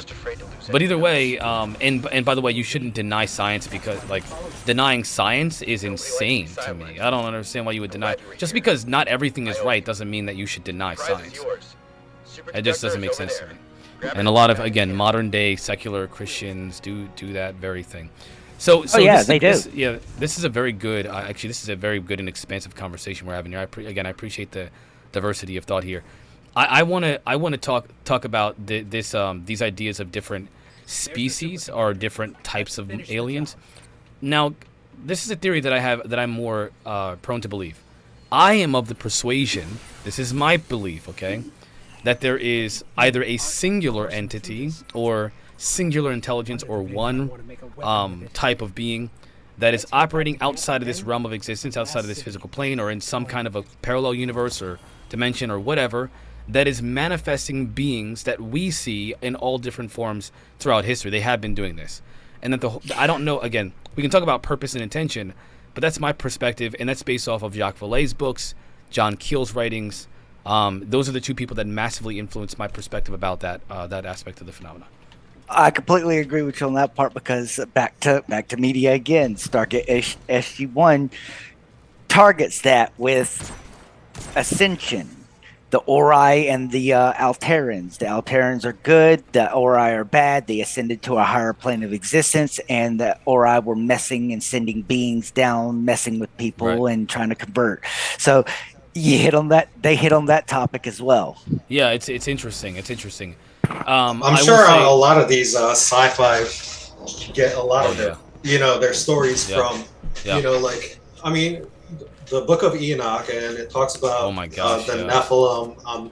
By the way, the Book of Enoch is one of the books that didn't make it into the Bible. It was considered, but because of complications of how Enoch ascended to heaven with his physical body, unlike Jesus, that was a problem for the church. I don't know if you guys know that or not, but he made it to heaven. That much so that was an interesting thing. So yeah, a lot of these sci-fi shows though do get a lot of their stories from existing text, so that's something to consider. I think for one night, try and have a discussion without mentioning any of our sci-fi whatsoever, because everything we know, all the fear that is projected on us by people that say, oh, they're good, they're bad, there might be one race, there might be loads of them, blah, blah, blah. They're basing all of that on our own tales of science fiction. They see a film and they go, oh, yeah, what if they do this? What if they do that? And even this little thing about the strongest theory is that they're trying to harvest DNA to help themselves out. That must have been in a book or a film somewhere. Back in the 1950s. Yeah. Here's the thing in regards to the whole sci-fi thing. It's kind of hard for it, like I said back away, a ways away, is it's kind of hard for us to be able to speak without using sci-fi, because the fact is that that's all that we have it based upon. That's our limited intelligence of what it is. Even if it's science fiction. Let me just say real quick. I'm sorry. The government has lied to us for so long. The other side of the coin is as well, we keep getting repeatedly told that they're slowly getting us used to it through media, through films and stuff. You know, we're getting used to seeing some sort of event, aliens, blah, blah. Yeah. So that's you got to think maybe our science fiction has been adjusted in certain ways to. I'll completely agree with you on that one, because just without using science fiction, I will use morality. Look at how we perceive murders, theft, robberies. This is exactly what in Minecraft. Murders in Minecraft. Look at Call of Duty, Modern Warfare, Destiny, and all these different games that are out there. It's so glorified that people are kind of I forget the word. It's they're numb to it. Yeah, like, it's desensitized. Like they're desensitized. There are videos out there where people have literally instead of running to the person's aid, they run away scared because of media, or they just stand there with a freaking phone in their hand videotaping while a dude walks up to somebody, pulls out a gun, and just blows them away. Bro, what the freak? When you mention graphic content, please say in Minecraft afterwards so people know you're not talking about real life violence. Thank you. I mean, I know. They No, can't listen really to me. ban you for it because it's They talked can't. about. No, Twitch can't, but YouTube can. YouTube can censor my content for that. Because of the graphic nature of what's being said. If you're playing video games, then it's already assumed that the content you're playing is graphic, which is why I have to put the game that I'm playing in the name of the description now, so they understand this is graphic content. But on YouTube, they don't know that, so I don't have a disclaimer on there. I do have one that says it's not for children, just because I don't know what people are going to say. But at the same time, if I talk about actual murder in Minecraft or outside of Minecraft, then that can hurt my YouTube channel. I know that you, again, I understand it's that you don't. No, did they just do an update to the terms of services or something like that? YouTube did. Now, the only channels that I've seen that was being banned is about this. I won't say on because this will definitely get you banned. Yeah, but it's about a toy. It's about a toy that everybody knows and loves. That's very controversial. Okay. That and like political speech, depending on who watches it and all that stuff. But dude, they have World Star on here. That's a lot deeper and heavier than that. Like I'll try to keep it down, and I'll say Minecraft. No, you can. I want you to be able to say it. I want you to be able to say it. But there are certain things. The K word, I'm saying which means deleting. Talking about deleting people from existence is what I say. You don't have to say that. But if I say, this person killed this person in Minecraft, for some reason I didn't say kill. I said I didn't say in. Yeah, that's the word. I said blow away. You said, bro. It's okay, but either way, just just. I believe I said I said walk up and blow away. Do you know what that immediately says to me? One, look at how much control we're under, and two, look at how bad the human race is. That we, You know what I think is crazy? It's okay for people to. I don't even want to get into this. Is a difficult conversation to have. But let's just focus on the aliens. But it's a good. It is a good conversation though, because I mean, you got to look at it. This is also not only just that. This is also how you support yourself at this point in time, and you're limited to what you can say because the fact is that you're worried about losing that. And I'm worried about it being restricted. Restrictions are what I'm concerned about. I will say this much though. I kind of took a risk a couple of times already. Nothing happened. Nothing at all happened. So it's been okay. The likelihood of them actually coming after you is going to be very slim. The reason being is because the fact is one, you're not a big enough channel in order for them to be able to want to target you. Yep. Most of the people who get banned are usually people who disagree with a lot of the individuals who run YouTube. And outright disagree with them on almost all aspects. If you say a few different things out there that they may disagree with, but there's a lot of different things, like for aliens, for example, one of the people at the up there might actually enjoy your content and watch you. You don't know that, and they're not going to care whether or not you say blow away or in Minecraft or something like that, because you're having thoughtful discussion and there's no actual violence on here. There's multiple. I hope you're right. Again, maybe you know more about that than I do. I hope you're right. We'll just go with it from here on because I don't like restricting. I mean, guys, think about where I've come from, right? I had to change some of my language because I hurt someone's feelings by how I talk about. You're gonna, no matter what you say, and this is the one thing that I've learned. I have been banned multiple times on TikTok. I've been banned multiple times on Facebook. That's because you're braver than I am. I don't care. It's because the fact is I'm just going to continue to say what I want when I want, and I'm not going to let anybody sit there and tell me otherwise. You're a freaking rebel. I'm an outlaw, but me and you've had our conversation where and Marquise can tell you, me and him were sitting in a car one day and we were just chit-chatting, and I said the N-word, but I didn't say it out of like spite or anything like that. We were having a conversation about the word itself, and he literally looked over at me and says, "That is one way how I know you're not racist." I'm like, "What do you mean?" It's like, it's how somebody says the N-word. It's like people understand the differences. And this is why I mentioned about not liking Joe Rogan, because think about your perspective, Ben. We don't want to get too into it, but Ben, your perspective is extreme. It's rare. It's one of the rarest perspectives, and I appreciate it. Whereas because you understand the nuance, because you've grown up in American culture and understand the nuance. You're just a human who's an American who knows American culture. You think Joe Rogan, who is a commentator, a fight commentator, he ran a freaking comedy? You're telling me he doesn't understand social nuance? And yet he's throwing the N-word around like he's literally part of the KKK? No, he understands he's doing it because I think he's got an N-word. I think somewhere in there he's a bit of a racist. And doesn't mean he's an overt racist. It just means he clearly's got some racist thinking in his mindset, in his paradigm, obviously. So my issue with people that use the N-word improperly, it's just a word. I don't care. But when you're doing it and then trying to pretend like you're not doing it for what you're doing it for, that's a problem to me. Because now that's called grifting. You're pretending I didn't know. I'm just using words, bro. No, you're trying to dehumanize people and continue that stigma about black people specifically. Which, by the way, I watched Rosewood. You should too. It wasn't great. Well, even in regards to that, I mean, look back at everything else. I mean, look at it with the fact that we talk about aliens and things like that. They call us conspiracy theorists, lunatics, tinfoil hats. So we can go and all of this, and people just don't really realize that everything, no matter what it is that's out there, all ties back into each other. You've got your politics, you've got science fiction, you've got racial theory, you've got all of these different things out there that everything can tie into one another just based off of simple perspectives.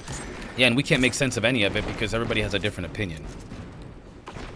And the loss of dialogue that's out there is the reason why that make our loss of making sense of the individual things. So, just to get back to what you were saying, though, Marquise, you were saying that you believe in you believe in a singular outside influence is what you were going with? Yeah, I don't think that there is only one outside influence. I think that what we're dealing with on this planet is a singular intelligence. I think there are two, but I think that when it comes to the diversity of intelligences, I think it's an illusion used to obfuscate the truth about the phenomena, because the phenomena operates in a clandestine manner. I mean, by its nature, it is clandestine. It does not want us to know what it is. It does not want us to discover what its true intentions are. It does not want us to know how prevalent its presence is and has been for thousands of years. It is by its nature clandestine, which is a concern, because you don't get to, like, what is the deal? You don't get to that is, if you will, a sinister thought. I should say a sinister way to think about it, but it's also true. It's sinister. It could be interpreted as. Well, you can interpret something that operates in a clandestine manner by deceiving people, intentionally deceiving the native population, and then doing things that are, again, by their nature, they are traumatizing. The only reason that I say that, by the way, is because if they were to have an agreement with our government, who does speak for us, right? That's and true. And the government said, you guys can't be seen because it's gonna screw up our way of doing business here on Earth. It's gonna, uproot religion and all kinds of everything. If they have an agreement, then clandestine, operations, I would understand why they do it because of an agreement, right? But they would have to have an agreement with every country in the world, because that's for it to be right. Ben, and then that would bring it all back to a one world government kind of thing, of that we have a supreme overlord of our planet, and that's how they made the deal. So I mean, there's multiple ways you can look at that. I mean, most of the major countries could definitely have agreements with them. China, Russia, the United States, the biggest ones, the most vocal, right? So. Yeah, but who is them though? We still categorize them as though they're one, like as though they're Galactic Federation of Worlds, when, there could be the Orion group or whatever we've been told. It all comes down to. So how do you determine that? How do you figure that out, Bryson? Like, what would be the thought process that you would think, like... I need to go get more coffee. Multiple species with multiple agendas, and we still use the human perspective to say, like a UN, as though there's a United Nations of our countries, and looking at it, it really isn't as easy as saying, these guys over here are bad and these guys over here are good. I keep coming back to the same thought process of there are multiple species with multiple agendas. That's what you think, right? Can you please preface that with you believe or you think it is? Oh, yeah. I mean, in my personal opinion, I would say that we can use science fiction, but again, it uses the word fiction. Right. We can use pop culture references with movies and television shows, but at the end of the day, we don't know, and I say we as in our group here and the people that listen to you, we're not in the privy, we are not in the group that is able to communicate with these beings. So I'm still on a very indecisive. Indecisive, that's a very good word. Yes, indecisive on what is actually going on behind the scenes, in the shadows, being done by groups that might have names to them, like we can say the MJ-12, or groups that don't have names anymore that are commonly known. Any of them, any of the groups. It could be known as the Covenant, like Halo. Don't give me that's. It could be. My gosh. It could. The funny thing is, it actually could be it's an appropriate name for, collaborative alien or extraterrestrial or intergalactic. Now, actually, it alliance. could be an appropriate name because the fact is, I mean, look at what they called it, Ark of the Covenant. It was supposed to be multiple agreement. It's a promise. Isn't that what a covenant is? A promise, right? Yeah. I believe so. Promise and agreement. Yeah. But yeah, no, in regards to that, but also in regards to the fact is like here's this is the only kink that I'm going to throw in the wrench, the only wrench I'm going to throw into the engine here for a second in regards to it, because I do believe in extraterrestrial. But how do we know it's not time travel? Good question. That's in the news. That's in the news lately, by the way. Individuals coming back from the year 20 billion coming all the way down here. But the only thing would mean is in regards to it, because the laws of time travel would state that the only way that they can come back to this point in time is if that device was already invented. They can't go back further than the time of the device was an anchor. not. There needs to be an anchor. There needs to be an anchor, right? Uh-huh. So just so you guys, if you guys were here, if you guys were on SOR the other night when I was with Bob, Science Bob, and Jim Semivan, I'm sorry, Jim Semivan, Jim Goodall. I was do have one fumbling question before you move forward. Do you have any issue with me smoking on your? Can you be seen? Hold on, let me. Am I missing something? My video's off. There we go. Are you smoking or are you vaping? Smoking. I would regular prefer, cigarettes. Yeah, I would prefer that you please turn your camera. That's Yeah, there's audio works. Yeah, only because of the Video. promotion of. I don't want this to be seen as a promotion. I hate. First of all, if you're vaping, I know you know. I've known you for how many years now? Yeah, You can turn you've the known me video for off. a long time. No, I'm just asking. Just been, it's just for the moment, you know. Oh, that's what I was just asking. That's all that I was yeah, asking. thank you. I appreciate didn't you want asking me, to. man. I appreciate didn't you want to asking. start smoking on your channel. Thank you, man. I appreciate that, seriously. it's So no problem. let's talk about the future human hypothesis. I fumbled through, embarrassingly so, the differences between multiple different divergent timelines and the multiverse theory. I fumbled my way through it. If anybody has a greater level of intelligence on this matter, please help me. So here's the theories, right? The multiple dimensions theory, in its most simplistic form, according to a layman like myself who knows nothing about it, is the idea that there are entire dimensions that operate under completely different laws of physics, potentially, or otherwise. Maybe they're just, you know, whales are flying in the air and also breathe rocks, right? Like what? Like their laws of physics are vastly different than ours, which would in turn change the entire appearance and biology or whatever. There might not even be biology. They might be electrical. They could be something completely different. There might not be electromagnetism. There might not be gravity. There might be any of the laws of physics that we have in this universe could be completely different in another universe. That's the multiverse theory. But the It divergent could be timeline that our is laws of physics is not even the best understanding of it. Right. It could be that everything could be backwards. Everybody could be getting younger. Everything could be going back to source from day one, right? Instead of, it could be the oldest to the youngest versus what we are, where time is linear in our dimension, and we experience it in a linear fashion. At least the experience of time is linear, and time usually cannot, at least as we understand it, cannot be experienced through like the reversing of time. Now, when it comes to time travelers, I think that it doesn't make sense at all that there are time travelers because, again, my layman's perspective of this, my very limited understanding of this is that it would make more sense for them to be on a parallel universe or dimension than it would be for time travelers because they would be creating entirely new timelines. Same dimension, same laws of physics, vastly different timelines. And the timeline they go back to might not even be the one that they originally left. It's a dangerous game that doesn't make sense because even if they change something in our timeline, they have now, in essence, have changed an entirely different. They've created a new timeline with a completely divergent future, and their timeline's still screwed. In the movie, shoot, the freak is that movie called? The Butterfly Effect.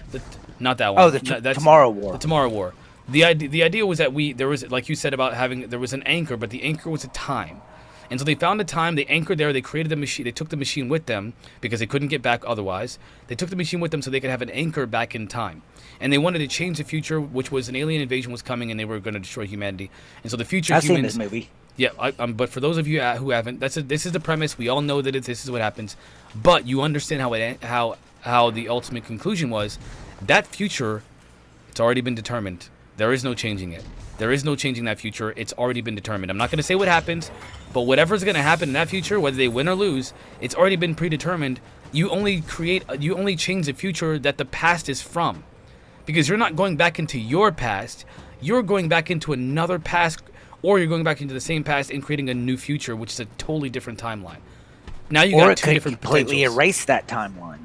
It could, and now you got it. You've erased, but there's theories then how, on that as if, well.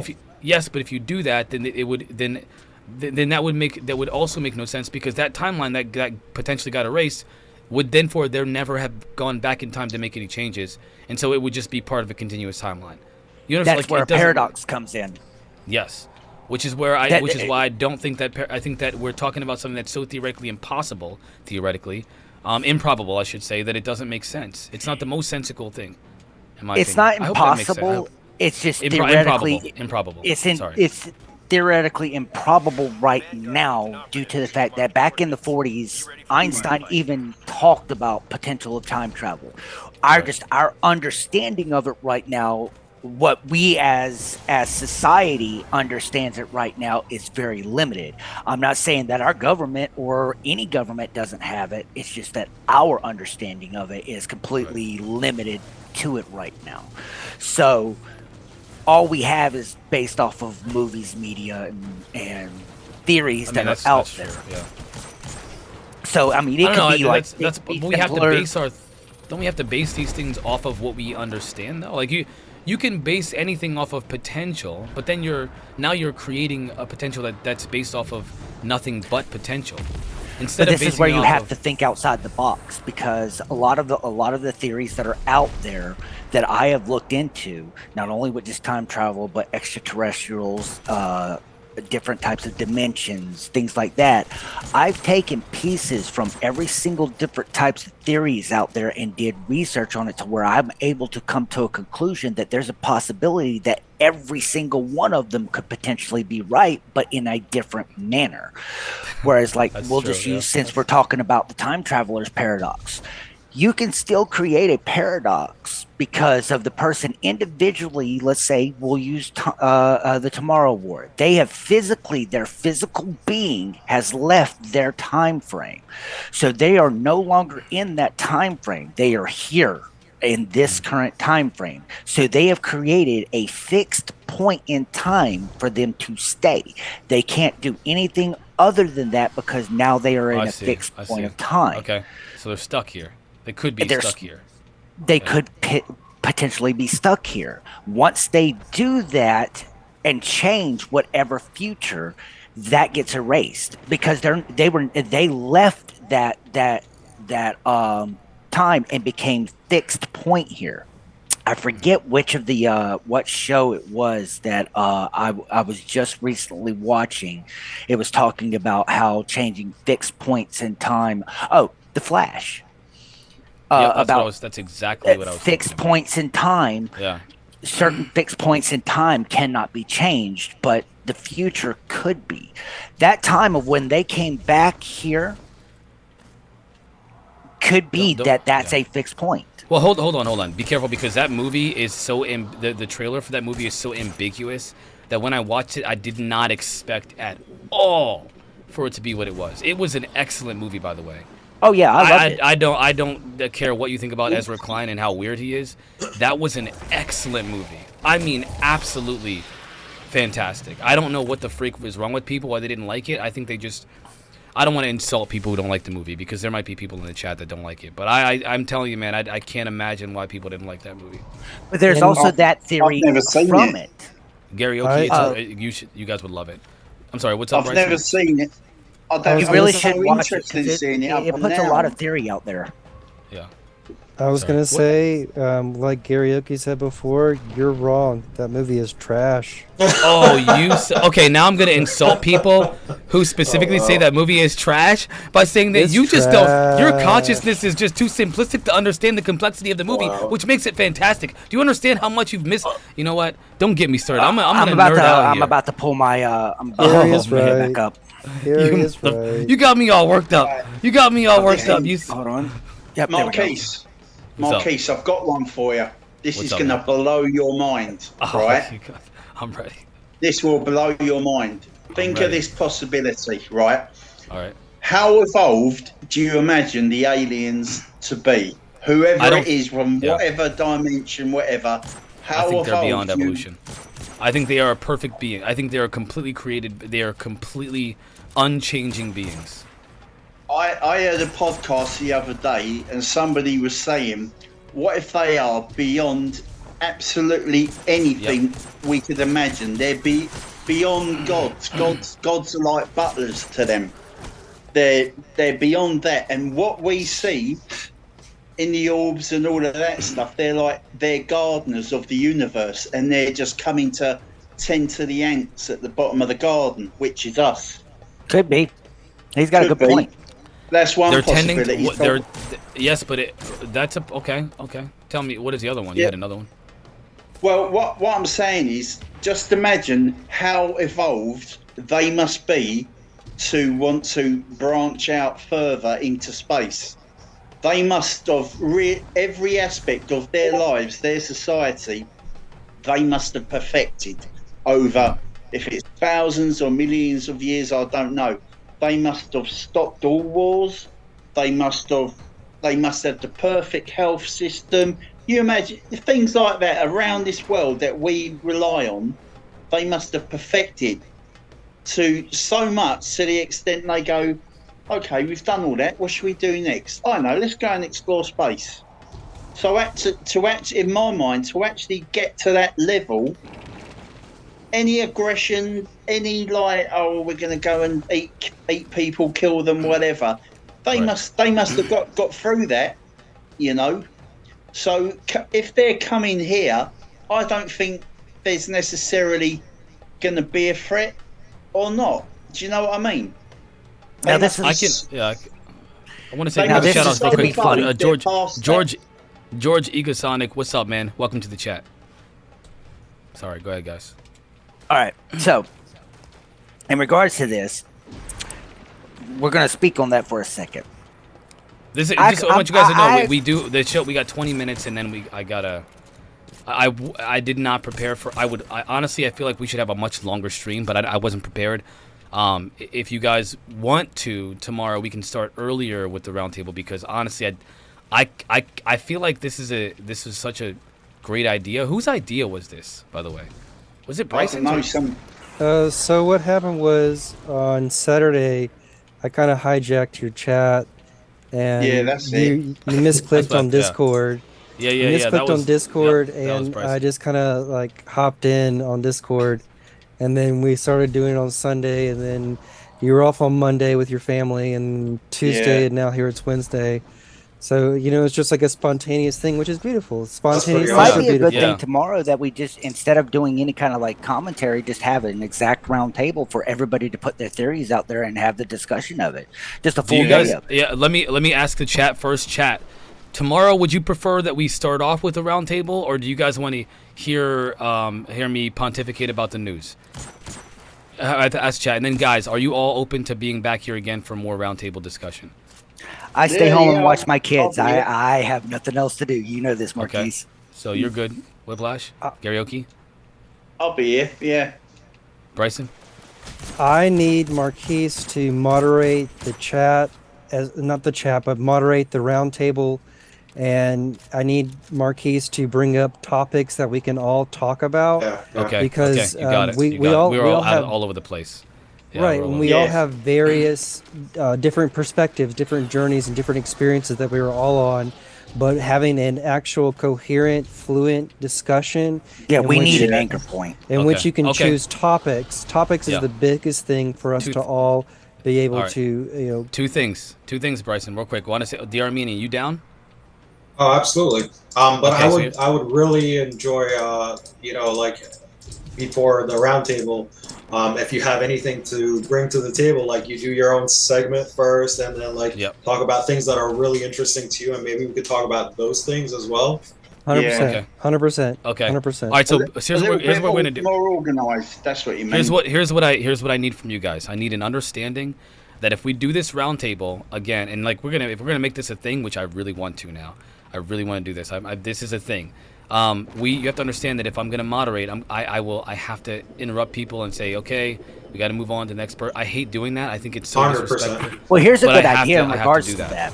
Yeah. Before we start tomorrow, Why don't Give me we one come second, up guys. with- I gotta do a kid exchange. Give me 1 sec. Continued. Whiplash.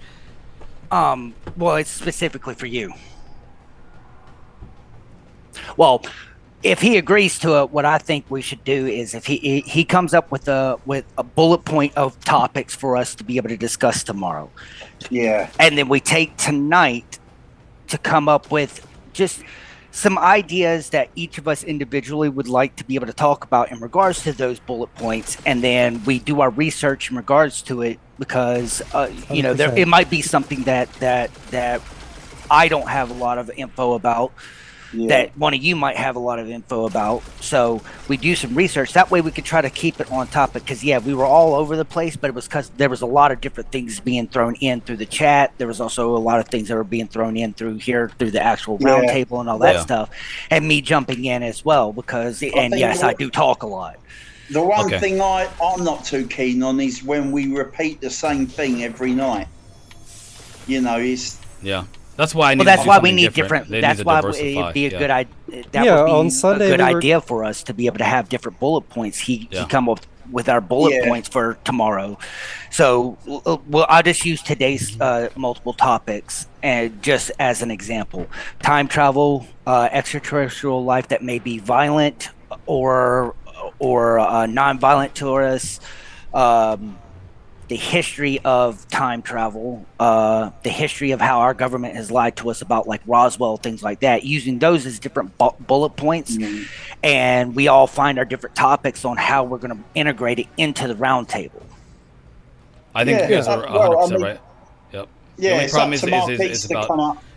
Yeah, so here's the thing. I can come up with a lot of topics, guys. It's just so you understand. The topic thing is unlimited. You come up, you do that every day, and we'll just follow your lead. And I've got no problem in you cutting us off, and that, because that's the sort of thing I've always wanted to be part of.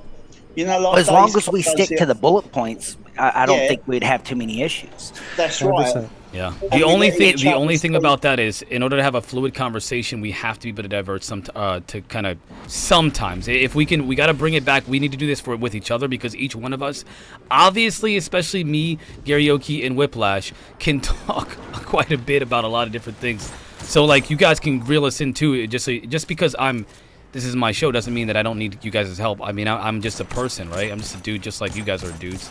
And I talk a lot, so keep me in check too. But when it comes to topics, I can come up with topics. We can. I don't know if you noticed. Yeah, you have been very. I thought that you were doing it on purpose. Yeah. I've tried to too. I think, honestly, as much as I love to talk, I feel like you have no idea how good it feels to have other people talk on my show to tell their thoughts. So I want to give you guys more of a voice. I gotta interject sometimes, and talk about and add a little bit of a. I don't know how to say this. Without sounding ridiculous, but not necessarily like. I'll figure out how to say this. Give me a second. There are perspectives that I think need to be grounded, and sometimes we go way off on a trail where we theorize and we hypothesize and we speculate without being grounded at all. So whenever I say, when we do these topics where we talk about potentialities, that's fine. You know how I feel about that. The one thing is I enjoy speculating. The one thing that I don't do is applying that speculation to what might be happening, absent of the facts of what's happening. Do you understand? Like, there's a phenomena on this planet doing something. We have to be able to separate that from these potentials that are based off of not the facts and the details of what's happening, but off of potentials that are not based off of reality. We cannot make up reality and then say, well, it could be this if we believe in this reality that doesn't exist. It could be this. We have to make sure we separate, our. So if we do have arguments, then let's we should be able to cite where we're getting our info from, right? So, for example, if you don't believe, you don't believe that, for example, you believe that there's only one source of whatchamacallit, intelligence that's controlling everything, and then to your counter, if we were to say, well, we believe multiple. But in your, we would have to say where we get the idea that there's multiple intelligences. Well, is that what you're trying to get at? Yeah, that is exactly so. That is exactly correct. Thank you for clarifying that. Sometimes I convolute things for no reason.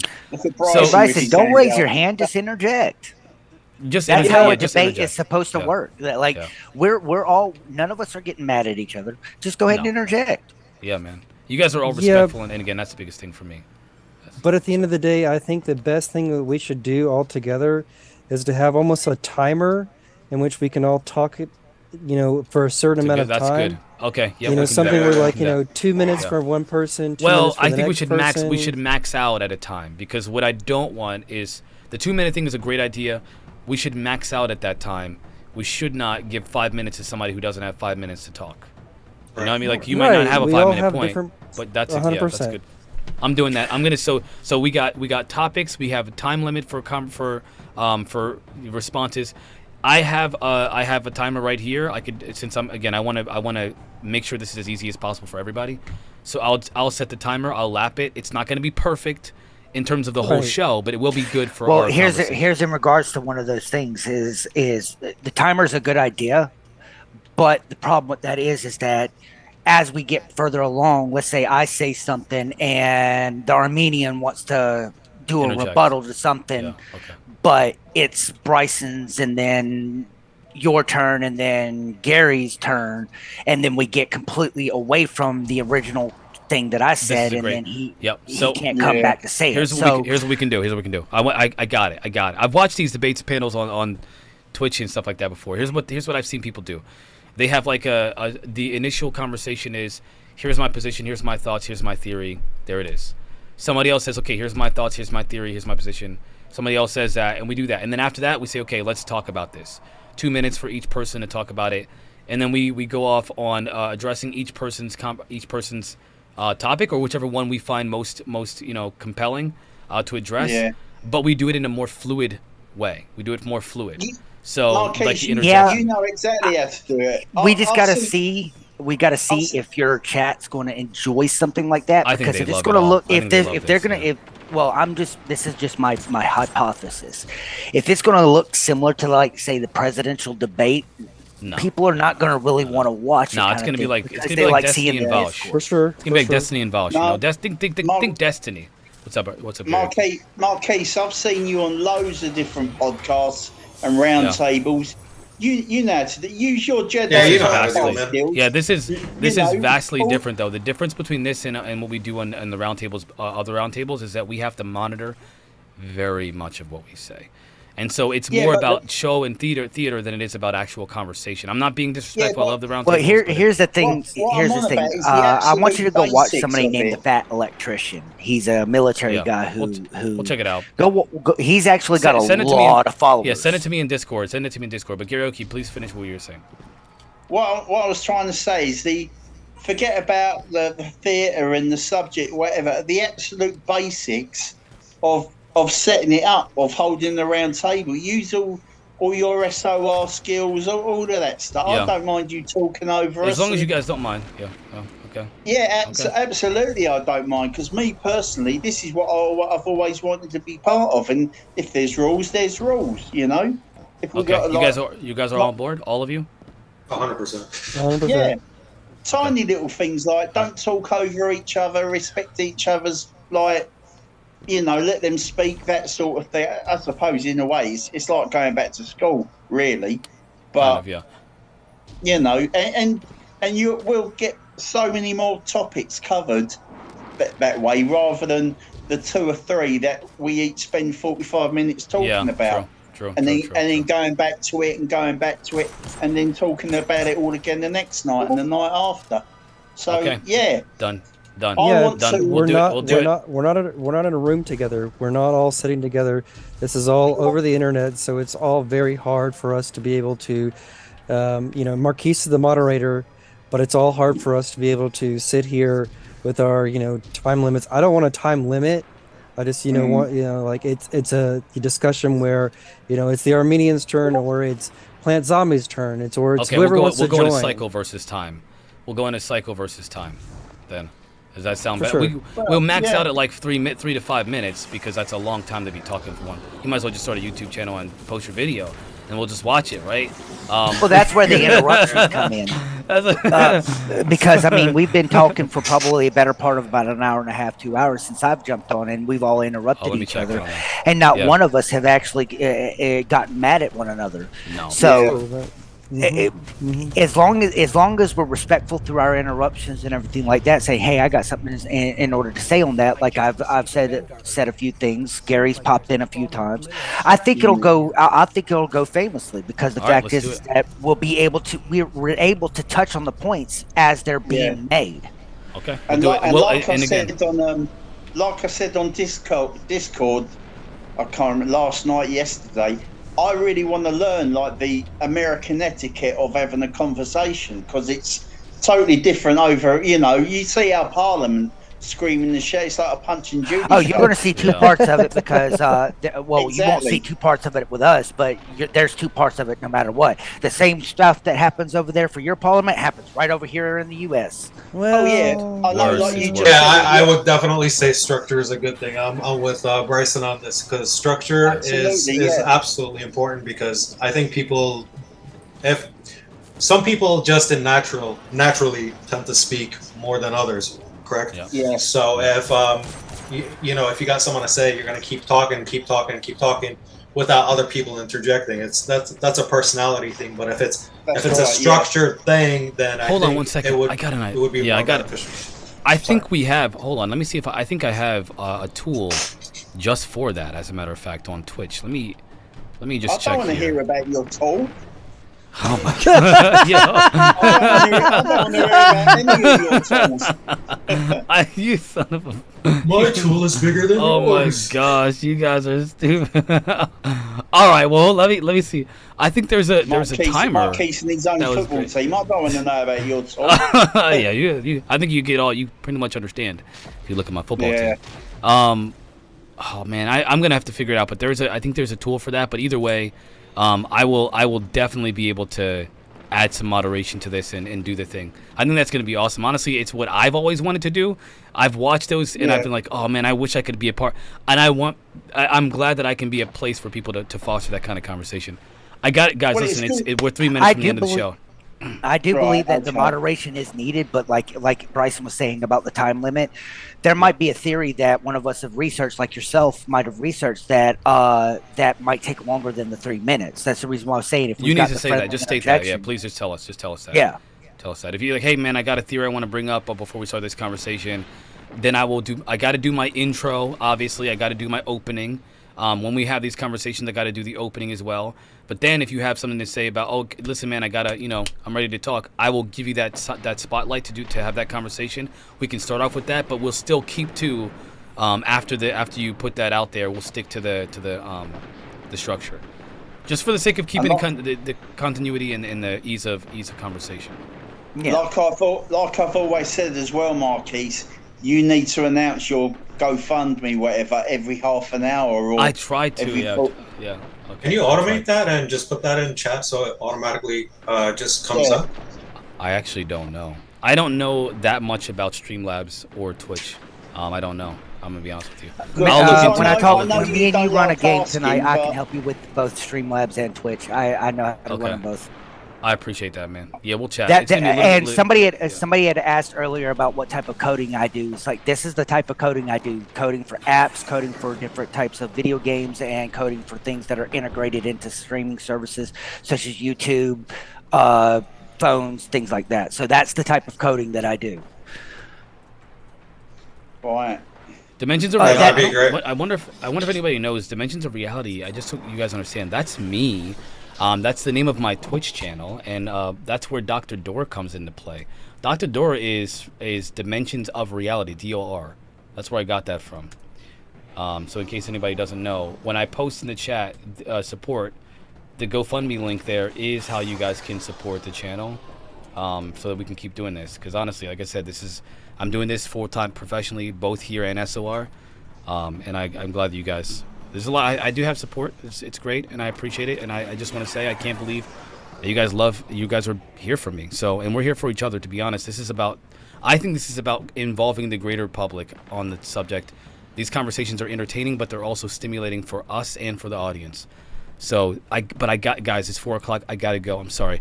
If you want to do longer tomorrow, I will give you that option. I cannot do that today though. Okay, I cannot do that today. What time tomorrow though?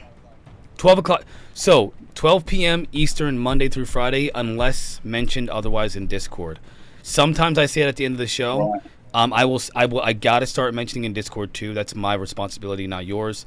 But 12 p.m. Eastern time tomorrow, I will be here, same time, same place. All right. No problem. Awesome. Yeah. All right. All right, fellas. Sounds good. All right, fellas. Thank you for being here. I'll catch y'all tomorrow. All right. Peace. See you later. Good night, all. Take care. All. Freaking awesome. These guys are making my show. They're taking over. They're taking over here. You know what I'm saying? Let's hope for Peanut to hit the lottery, please. Let's hope for Peanut to hit that lottery, y'all. All right, everybody. That's it for today. It's been a freaking blast. If you haven't already, I did post my GoFundMe link. If you guys want to support the show financially, you can support it as low as $1. I want to thank everybody who supported to my GoFundMe and to the Patreon subscribers who have also supported financially for the show, because that's what keeps me doing this show every single day, especially the big ones on Monday through Friday. And now we're expanding the conversation to the square table, because you know what? We don't discriminate. Who needs a round table when you got a square one?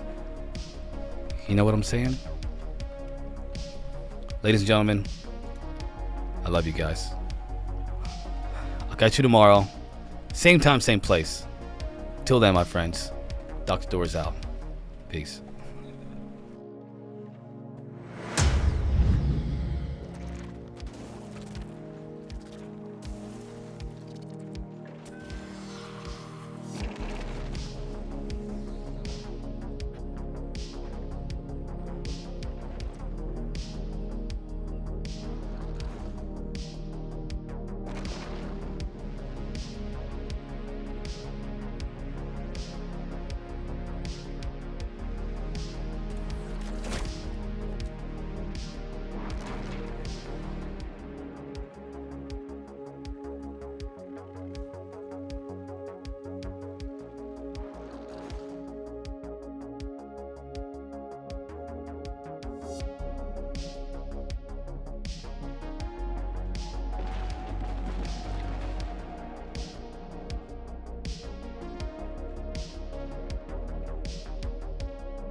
You